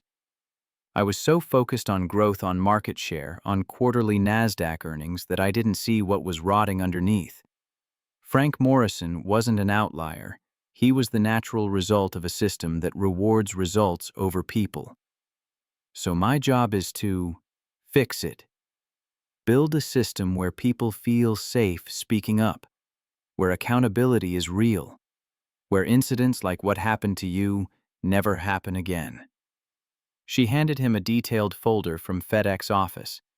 "Start with your team. Hear their stories. Then figure out what needs to change. What happens when I run into resistance, when other VPs push back? We fight back with transparency, with consequences, and with the understanding that culture change is a marathon, not a sprint. But it does happen one honest conversation at a time." Purpose crystallized. This wasn't just a job. This was warfare against the system that had almost destroyed him, and he had 5 soldiers who'd survived the same battles. Time to build an army. The first case. Jennifer Ross. Jennifer sat clutching a Target folder like a shield, Starbucks cup trembling in her hand. 26 years old, dark circles under eyes that had seen too much corporate cruelty. Cole sat across from her, not behind the desk, equal level. "Jennifer, I'm Cole. Thank you for coming. I understand you've been dealing with a difficult situation. I didn't know who else to talk to. Everyone says you're someone who actually listens. I'll do my best. Tell me what's been happening." The story emerged in fragments. Supervisor Richard Klein, 48, senior analyst, 12 years at Sterling University of Illinois, MBA. Jennifer developed an Excel forecasting model, saving 30 hours monthly of department work. Klein praised her privately, then presented it at quarterly business reviews as his own creation. When Jennifer tried to correct the record, Klein warned, "Making waves will hurt your career." Happened 4 more times over 2 years. Her work his credit. Each complaint to HR via Workday met the same response. "This is normal workplace mentorship dynamics. Be a team player." Jennifer opened her folder. Outlook emails with timestamps.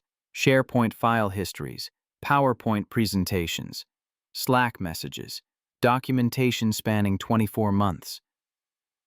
I have witnesses who've seen him do this to other people, but no one will listen because Richard's been here 12 years, went to U of I with the VP, and I'm... She trailed off. You're what? Replaceable. That's what he told me at Starbucks one day. Junior analysts are a dime a dozen. If you don't like how things work here, there are plenty of people who'd take your job. DePaul churns out finance grads every May. Anger coiled in Cole's chest. Recognition of his own experience mirrored perfectly. Jennifer, what you're describing isn't normal workplace dynamics. It's theft. It's abuse of power, and it's exactly what this office exists to stop. So you'll help me? I'll do more than help you. I'll make sure this never happens to anyone else. 3 weeks. The investigation, Cole learned his new role through immersion. Interviewed 4 current employees, all confirmed Klein's pattern. Tracked down 2 former employees via LinkedIn who'd left because of Klein. Compared project timelines in Asana with PowerPoint presentation dates in SharePoint. Found 17 instances over 5 years. HR records in Workday showed Klein's victims complained 8 times, all dismissed as misunderstandings. Klein delivered results.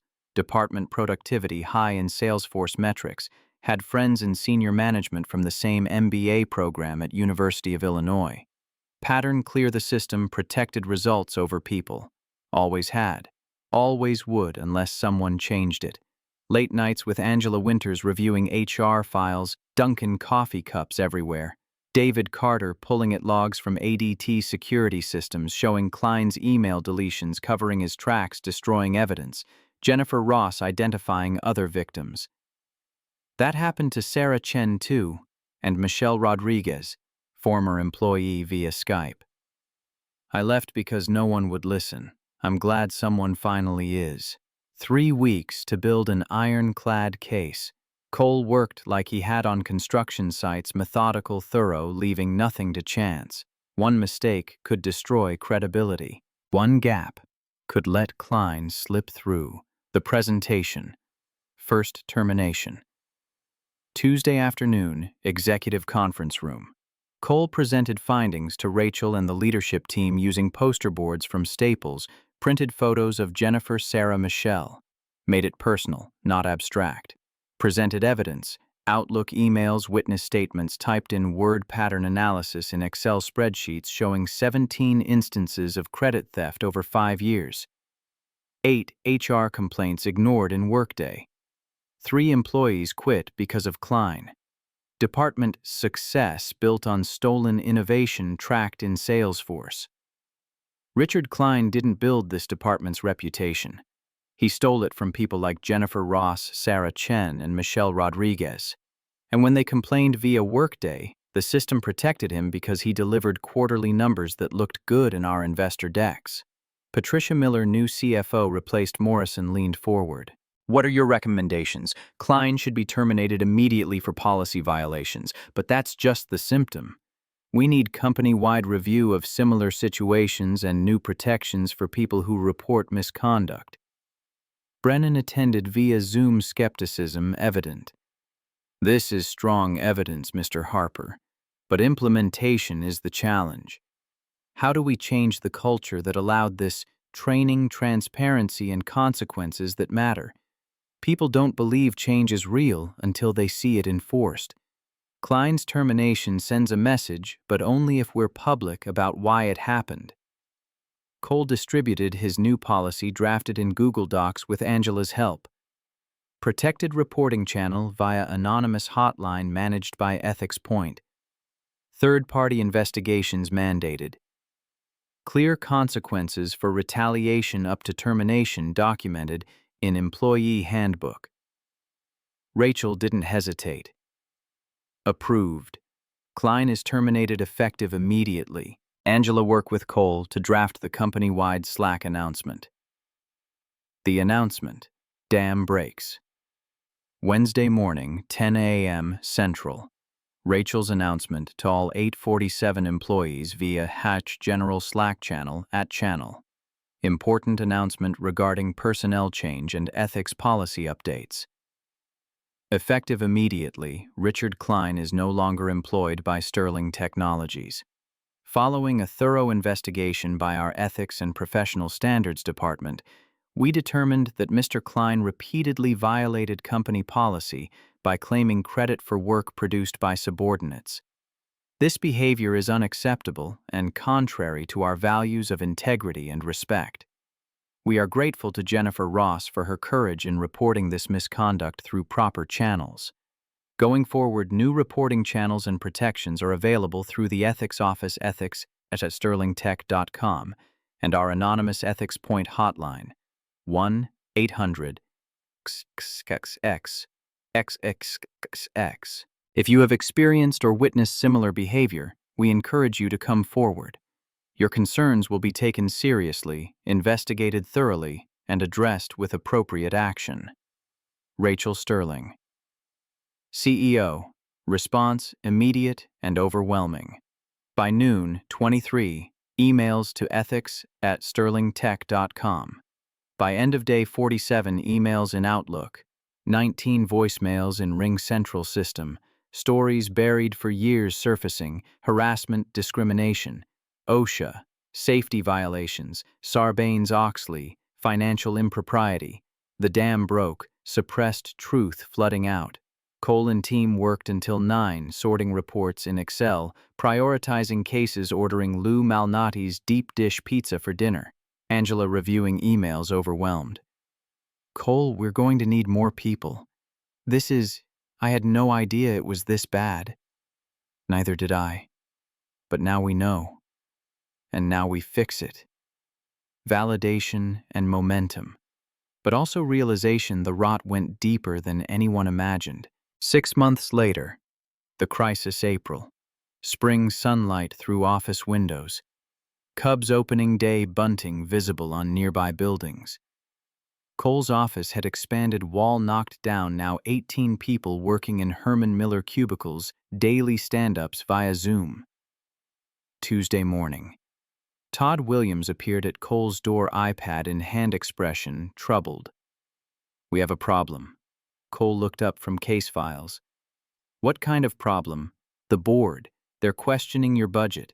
Robert Brennan is leading the charge, says the ethics office cost $3.2 million last quarter according to QuickBooks financials with no measurable ROI. ROI? We're not a profit center tracked in Salesforce. I know, but company stock on NASDAQ dipped slightly last quarter. Some board members are blaming negative publicity from all the terminations reported in Crane's Chicago business. They want to cut your staff by half and limit your authority to cases that pose legal liability under Illinois employment law. Cole stood paced by the window overlooking Chicago River. So go back to ignoring everything that isn't a lawsuit waiting to happen.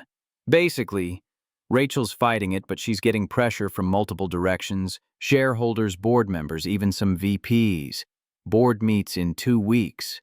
You need to present your case in PowerPoint, show them tangible results from our ADP and Salesforce data, prove the ethics office isn't just a cost center in our P&L. 2 weeks. Cole had faced worse odds, but the stakes felt higher now, not just his job, but the jobs of 17 people who'd joined him in fixing Sterling's broken culture. The doubt. Maya questions the school pickup. Maya climbed into the Honda Accord wearing Justice brand clothes, Paw Patrol backpack still on, usually chatty about American Girl dolls. Today, silent. Cole drove down Clark Street, WGN radio playing softly. How was school, Lil? Fine. Just fine. What about the career day presentation you were excited about? She turned to him. We had a lesson about choosing careers. Mrs. Patterson asked what we wanted to be when we grow up. And what did you say?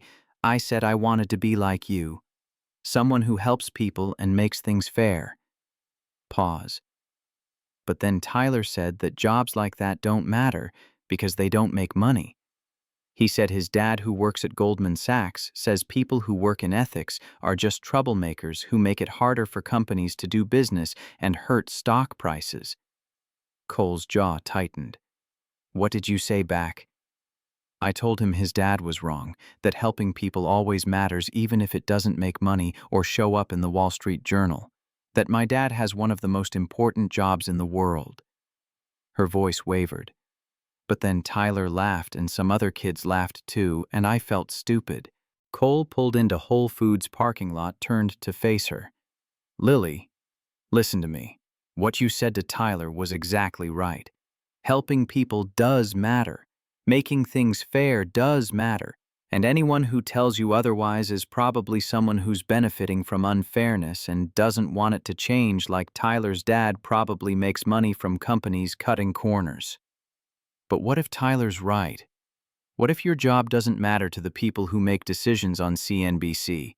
It matters to the people it helps, and that's who I work for, not the people in boardrooms on Michigan Avenue counting money, but the people doing actual work who deserve to be treated with dignity and respect. But what if they make you stop? Then I'll know I tried, and you know what your mom used to say? At the end of your life, nobody wishes they'd made more money or got written up in Fortune 500. They wish they'd made more of a difference. The difference you make in people's lives, that's what matters. That's what lasts. Maya studied him with Sarah's eyes, then nodded, satisfied. But Cole's own doubts crystallized. Could he prove the ethics office's value in terms a board would accept? Could he translate human dignity into ROI? He had 2 weeks to figure it out. The preparation, building the defense. 2 weeks compressed into 16-hour days. Team working late, Domino's pizza boxes stacked, Starbucks venti cups everywhere. Whiteboards from Staples covered with statistics and expo markers. Angela and David running Excel models on dual Dell monitors. Jennifer creating PowerPoint slides with company data from Salesforce. Cole reviewing everything in his moleskin notebook, making notes with a Pilot G2 pen. Data compilation, employee retention analysis from ADP. Before ethics office, 8 employees, month resigned, 96 year. After ethics office departments with investigations, 5 employees/month, 43% reduction. Lawsuit avoidance tracked in records. 4 situations prevented from escalating. $200K average cost each, per Illinois employment law, equals $800K saved. Employee satisfaction surveys from SurveyMonkey. Trust in leadership, 31%, 68%. Would recommend Sterling on Glassdoor, 23%, 59%. Feel safe reporting concerns via Ethics Point, 18%. 62%. Productivity metrics from Salesforce departments where misconduct addressed, plus 12% average. Angela at 2 a.m., exhausted, drinking Red Bull. Cole, the numbers from QuickBooks and ADP are good, really good, but will the board care about anything except NASDAQ stock price?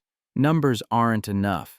They need to see the human beings behind the statistics from LinkedIn and employee surveys. Jennifer, can you come here? Jennifer walked over. What's up? Tell me again what happened after Klein was fired. How did your department change? Productivity tracked in Salesforce went up 18%. Employee NPS scores on SurveyMonkey doubled. 3 people who were planning to leave, including me, stayed. And 2 of us developed innovations using Microsoft tools that saved the company over $500,000 in annual costs, according to our finance team's QuickBooks analysis. Cole turned to his team. That's the story. Jennifer's story. Real person, real impact, real ROI that matters more than Wall Street cares about. Determination and preparation. They wouldn't go down without a fight. The board presentation. Data meets heart. Thursday, 2 p.m. Central. Cole arrived 90 minutes early wearing his newer Brooks Brothers suit. Rachel had used corporate Amex to buy it after the promotion. Carried MacBook and poster boards from FedEx office.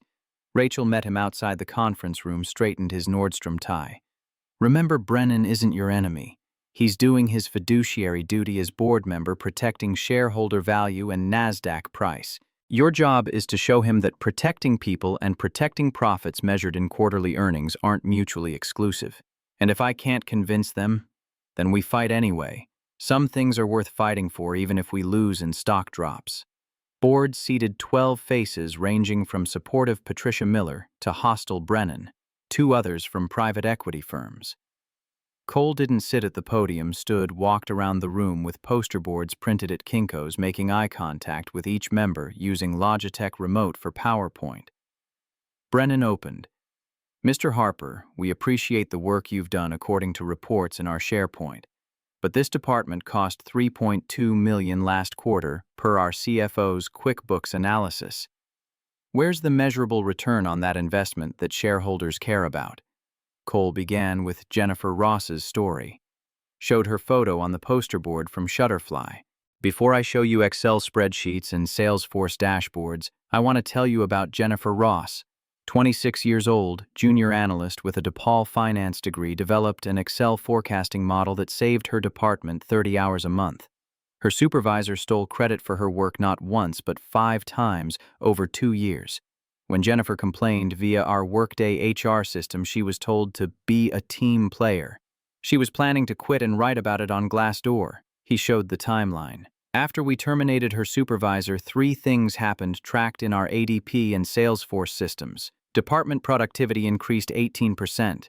Employee NPS satisfaction scores on SurveyMonkey doubled. And Jennifer and 2 colleagues who were planning to leave and probably trash us on LinkedIn stayed and developed innovations using our Microsoft Office suite that saved Sterling over $500,000 annually per our finance team's analysis. Pause. Let it land.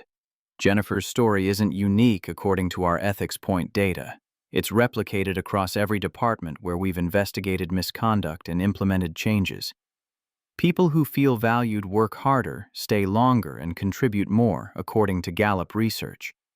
People who feel exploited leave, taking their knowledge and innovations to our competitors, then posting negative Glassdoor reviews that hurt recruiting. Board members leaning forward now. The numbers. ROI proof. Cole distributed 1-page summaries printed at FedEx office prepared by Angela in Microsoft Word. Walked through retention data on PowerPoint screen. Let's talk ROI in terms measured quarterly in our NASDAQ filings and Wall Street analyst reports. Turnover costs per ADP data. Before ethics office. 8 employees resigned per month, tracked in Workday 96 per year. Industry standard replacement cost per SHRM research, $75,000 per employee, recruiting via LinkedIn training. Lost productivity. Annual turnover cost, $7.2 million, according to our CFO's QuickBooks analysis. After ethics office, 4.5 employees per month in departments where we've intervened per our ADP retention reports. That's a 43% reduction that shows up in our quarterly investor presentations. Annual savings $3.9 million, certified by our external auditors at Deloitte. The ethics office costs $3.2 million per quarter, per our P&L, or roughly $12.8 million annually. But we're generating $3.9 million in turnover savings alone, tracked in ADP. Add in lawsuit avoidance, we've prevented 4 situations from escalating to EEOC complaints, or Illinois employment law violations, saving an estimated $800,000 in legal fees. That's $7 million in measurable savings against $12.8 million in costs. We break even by end of year 2, shown in our pro forma financials. After that, pure savings flowing to bottom line and NASDAQ stock price. Patricia Miller. What about the negative publicity from terminations reported in Crane's Chicago business? Several board members expressed concern via email that we're developing a reputation for instability that hurts our Glassdoor rating. Fair concern. But consider the alternative: developing a reputation for tolerating abuse that goes viral on Reddit and Twitter. Which company would you rather work for? Which company would you want your daughter to work for? Which company attracts the best talent from Northwestern and University of Chicago in a competitive market? Pause. Glassdoor reviews before ethics office 2.8 stars with complaints about toxic culture. Current rating 4.1 stars with positive mentions of integrity. Applications per posted position on LinkedIn before 12. Current 47. We're not becoming known as unstable on Indeed or Monster. We're becoming known as a place that stands for something which Wall Street analysts actually value for long-term growth. Logic, reason, undeniable facts. Board members glancing at each other, reassessing. The final argument. What lasts? Cole's final PowerPoint slide, anonymous employee survey quote from SurveyMonkey, blown up on the Samsung 85-inch screen. For the first time in my 8 years here, I feel like I matter as a person, not just a productivity number in Salesforce. That makes me want to give this company my best work and recommend it on LinkedIn. You can quantify some of this in retention rates tracked in ADP and cost savings shown in QuickBooks and productivity metrics from Salesforce.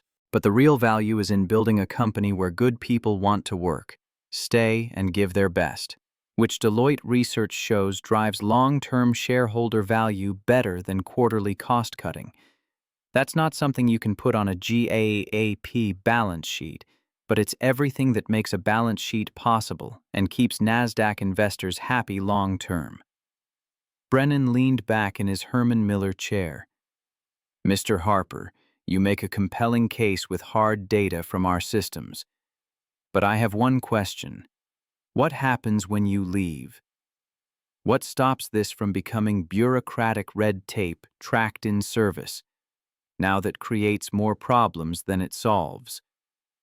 That's the right question to ask, sir. Right now, we need a dedicated office because we're fixing years of cultural rot that would have eventually shown up in SEC filings or EEOC complaints, but in 3 years, 5 years, 10 years tracked in our strategic planning. My hope is the ethics office becomes less necessary because everyone in the company understands that integrity isn't optional. It's how we do business and compete against other firms. If I've done my job right, you won't need me anymore. You'll have a company that's fundamentally sound per Sarbanes-Oxley standards, where people police themselves because they've internalized these values. Pause. But we're not there yet according to our ethics point data. And if we cut this office in half now, we're telling every employee who trusted us enough to come forward via our anonymous hotline that their trust was misplaced. That when push comes to shove, we choose quarterly savings shown in our investor deck over their dignity. I can't stop you from making that choice as fiduciaries. But I can tell you what it will cost based on Gallup research, and it's more than $3.2 million. It's our Glassdoor rating, our LinkedIn employer brand, and ultimately our NASDAQ stock price when word gets out on social media. Silence. Then Brennan, I move that we continue funding the ethics office at current levels for another fiscal year per our charter, at which point we review performance metrics from ADP and Salesforce. Patricia Miller. Second. Vote 8 in favor. 4 opposed. Brennan voted yes, converted by data and humanity combined. Motion carried. The victory. Tears and ice cream. After the meeting, Rachel caught Cole in the hallway, board members filing past. You did it. You actually convinced them with data they couldn't argue with. For now, the 4 who voted against will keep looking for reasons to shut us down and hurt our stock price. Let them look. You've got a year to prove them so wrong they'll be embarrassed when it shows up in our annual report. She squeezed his arm. Thank you, Cole, for everything. That evening, Cole picked up Maya from Mrs. Rodriguez. They walked 3 blocks to Jenny's Splendid Ice Creams, passing Wrigley Field's marquee advertising weekend games. Maya ordered Brambleberry Crisp after trying flavors on little pink spoons. They sat at an outdoor table, April evening sunset colors over Lake Michigan visible in the distance. The people I work for decided that what we're doing matters enough to keep doing it and funding it in the budget. Maya took a bite with her wooden spoon. Of course it matters. I told you that. Are you still worried about the board meeting? A little, but less than I was. Good. Because you're really good at your job, Daddy. Everyone knows that except Tyler's dumb dad. Do you think Mom would be proud of you? Cole's eyes filled with tears. One escaped down his cheek onto his Brooks Brothers shirt. He didn't wipe it away immediately. Let Maya see. Yeah, Lil. I think she would be. Maya reached across the wire table, touched his hand. It's okay to cry, Daddy. You always tell me that when I'm sad. It means something matters a lot. He laughed through tears, wiped his eyes with a Starbucks napkin from his pocket. When did you get so wise? I've always been wise. You're just noticing now. She grinned with brambleberry on her teeth. 1 year later, Maya's 10th birthday, October again. Full circle. Maya's 10th birthday World Series season, Cubs in the playoffs. Cole had promised her a tour of his office. They walked through Sterling lobby, hand in hand, employees greeting Cole warmly. Respect now, not whispers. Starbucks cups in hand. Elevator to 9th floor. Office expanded again. Wall knocked down, now 23 people working in Herman Miller cubicles. Team members saw Maya gathered around near the Keurig machine. Angela. You must be Maya. Your dad talks about you all the time in our Zoom meetings. Maya grinned. Does he tell you I'm smarter than him? Angela laughed. He might have mentioned this. Team sang happy birthday off-key but warm. Someone had Portillo's chocolate cake from the break room. Maya walked around asking everyone questions, writing in her Justice brand notebook. What do you do? How do you help people? What's the coolest case you worked on, tracked in Salesforce? David Carter showed her IT security dashboard on his Dell monitor. This tracks when people try to delete evidence from our Microsoft systems. We catch them. Jennifer Ross, now full team member, promoted, showed her case files in SharePoint. Your dad taught me how to stand up for myself, and now I teach others. Pride and legacy building. Maya seeing her father's transformation firsthand. The lunch. 3 lives changed. Shake Shack River North. Birthday lunch with Rachel and Maya. Modern design, Chicago skyline art on walls, milkshakes in branded cups. Maya studied Rachel while eating a Shack burger with cheese fries. You're the one my dad helped that night. The one who made him the ethics director instead of just a driver. That's right. Your dad did something very brave that night. He helped me when I needed it, even though it cost him a lot. He always helps people. That's just what he does. Like Captain America. Casual conversation flowed School American Girl dolls Maya's upcoming science fair project on ethics. I want to help people like my dad when I grow up. Maybe at Northwestern Medical School or teaching at Chicago Public Schools. I haven't decided yet. Whatever you choose, if you approach it with half the integrity your father has, you'll do remarkable things. Maya suddenly looked between Cole and Rachel with child's observational directness. Put down her shake. Do you like my dad? Rachel, caught off guard, set down her Chicago dog. Of course I do. He's an excellent, no, I mean like, because he smiles different when he talks about you before your Zoom meetings, and he gets all nervous and checks his Brooks Brothers tie in the mirror. Cole nearly spat out his cherry vanilla shake. Maya. What I'm just asking, Emma's parents met at Deloitte, and they got married at the Drake Hotel. If you like each other, that's what people do on The Bachelor. Rachel laughed, cheeks pink. Your daughter is very observant. I'm so sorry, Rachel addressed Maya gently. I think your dad is wonderful. But we work together, which makes things complicated according to our HR handbook in Workday. Sometimes grown-ups have to figure out what's appropriate per company policy and what's not. Maya considered this, dipping a fry in shack sauce. Okay, but when you figure it out, you should tell him, because he's really good at helping people, but really bad at knowing when people like him. Mrs. Rodriguez says so too. Comic relief and emotional authenticity. Child cutting through adult pretense. Romantic possibility acknowledged but not forced. 18 months after the gala. Full circle. Present day. Cole walked through Sterling Building transformed utterly from the invisible driver of 18 months ago. Colleagues greeted him. "Morning, Cole." "Hey, Harper. Good weekend watching the Bears." He responded, knew their names, their stories, their favorite Starbucks orders. Past the driver's lot in the underground garage, new drivers there now, one in Cole's old Mercedes. He nodded to them, remembering invisibility. Took the elevator to 9th floor. Paused at his office door. Read the nameplate from Things Remembered. Still surreal sometimes. Entered. Sat at his desk from Crate and Barrel. Looked at 2 framed photos from Michael's Sarah on their wedding day at St. Michael's Church. White David's bridal dress. Laughing, young and alive, and certain love conquered everything.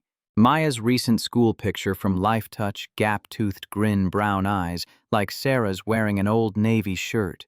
New edition, Maya's drawing tacked to cork bulletin board from Staples.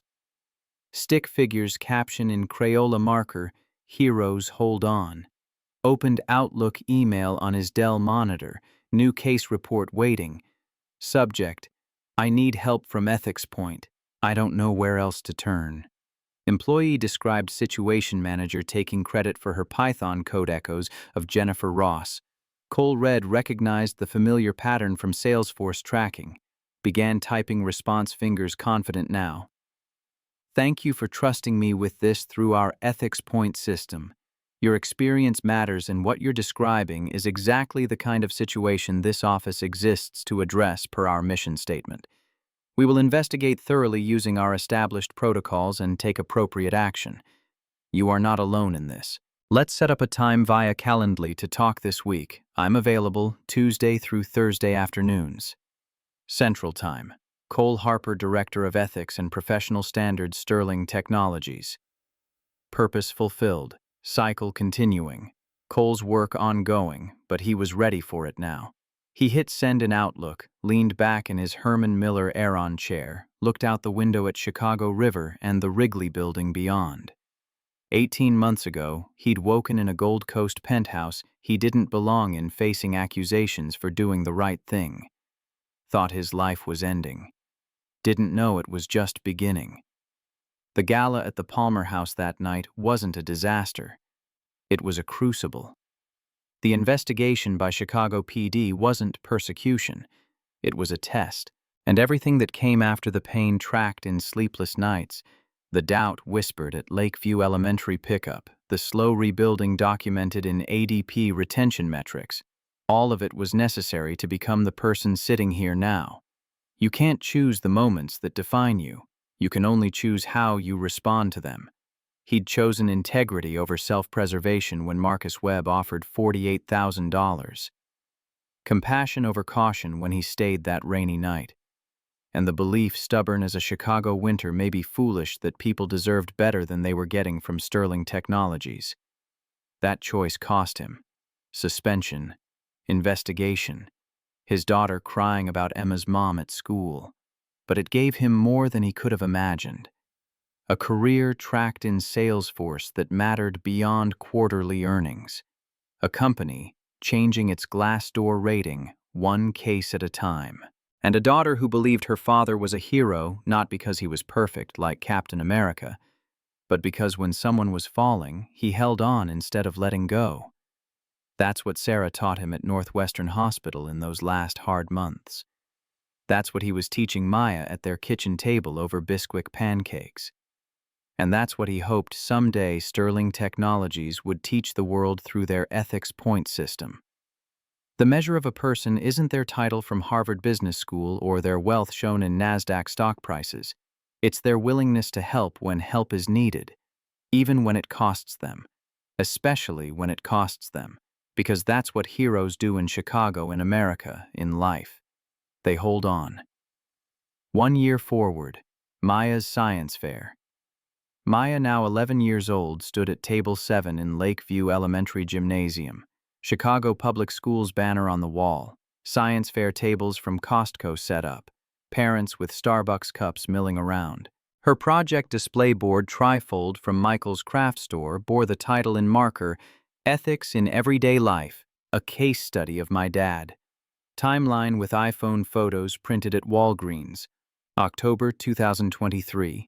Dad helps CEO get suspended. Chicago PD investigation cleared him. Promoted to ethics director at Sterling Technologies. First case, Jennifer Ross. 47 employees come forward through ethics point. Board vote 8-4 to continue. Statistics made in Microsoft Excel. Maya made graphs. Employee trust from SurveyMonkey, 31%, 68%. Turnover reduction tracked in ADP, 43%. People helped through ethics office, 127 plus per our Salesforce database. Conclusion in Maya's handwriting with Crayola marker. Doing the right thing is always worth it, even when it's hard. My dad proved that at Sterling Technologies. American companies should care about people, not just profits. Maya presented to judges, parents, and teachers from Chicago public schools watching. She pointed to the timeline printed at FedEx office, explained clearly. Cole stood in back by the basketball hoop, watching with pride, holding Dunkin' coffee. Judge asked, "What did you learn from this project? That heroes aren't people with superpowers like in Marvel movies. They're people who help when other people walk away, like my dad did at the Palmer House Gala. That's real American values." Blue ribbon awarded. First place. Final image. That evening, Cole's apartment. Maya showed him the blue ribbon, and he pinned it to her bulletin board from Target next to her drawings and American Girl posters. They sat at the IKEA kitchen table doing homework together. Maya's math from her Pearson textbook, Cole reviewing a case file in Salesforce on his MacBook. Normal life. Changed life. Better life. I told everyone the truth at the science fair, Daddy, that doing the right thing is always worth it even when it's hard. Just like you showed me, Mrs. Patterson said that's what makes America great, people like you. He held her. Your mom would be so proud of you, Lil. She'd be proud of both of us. She looked at Sarah's photo from their wedding at Navy Pier. I think she's watching from heaven and smiling. They smiled, returned to work and homework. WGN radio played softly in the background. Cubs highlights. Playoff hopes still alive. Camera pulled back father and daughter at table lamp from Target casting warm light. On the wall, Sarah's wedding photo from St. Michael's Church watching over them. On the fridge held by Cubs magnets, Maya's drawings, Heroes Hold On photo of them at Wrigley Field. Life wasn't perfect, but it was good. Legacy secured. The story didn't end, it multiplied through the next generation of Americans who believed in integrity. Because heroes don't just save the day, they teach others how to save it too. And that's what lasts.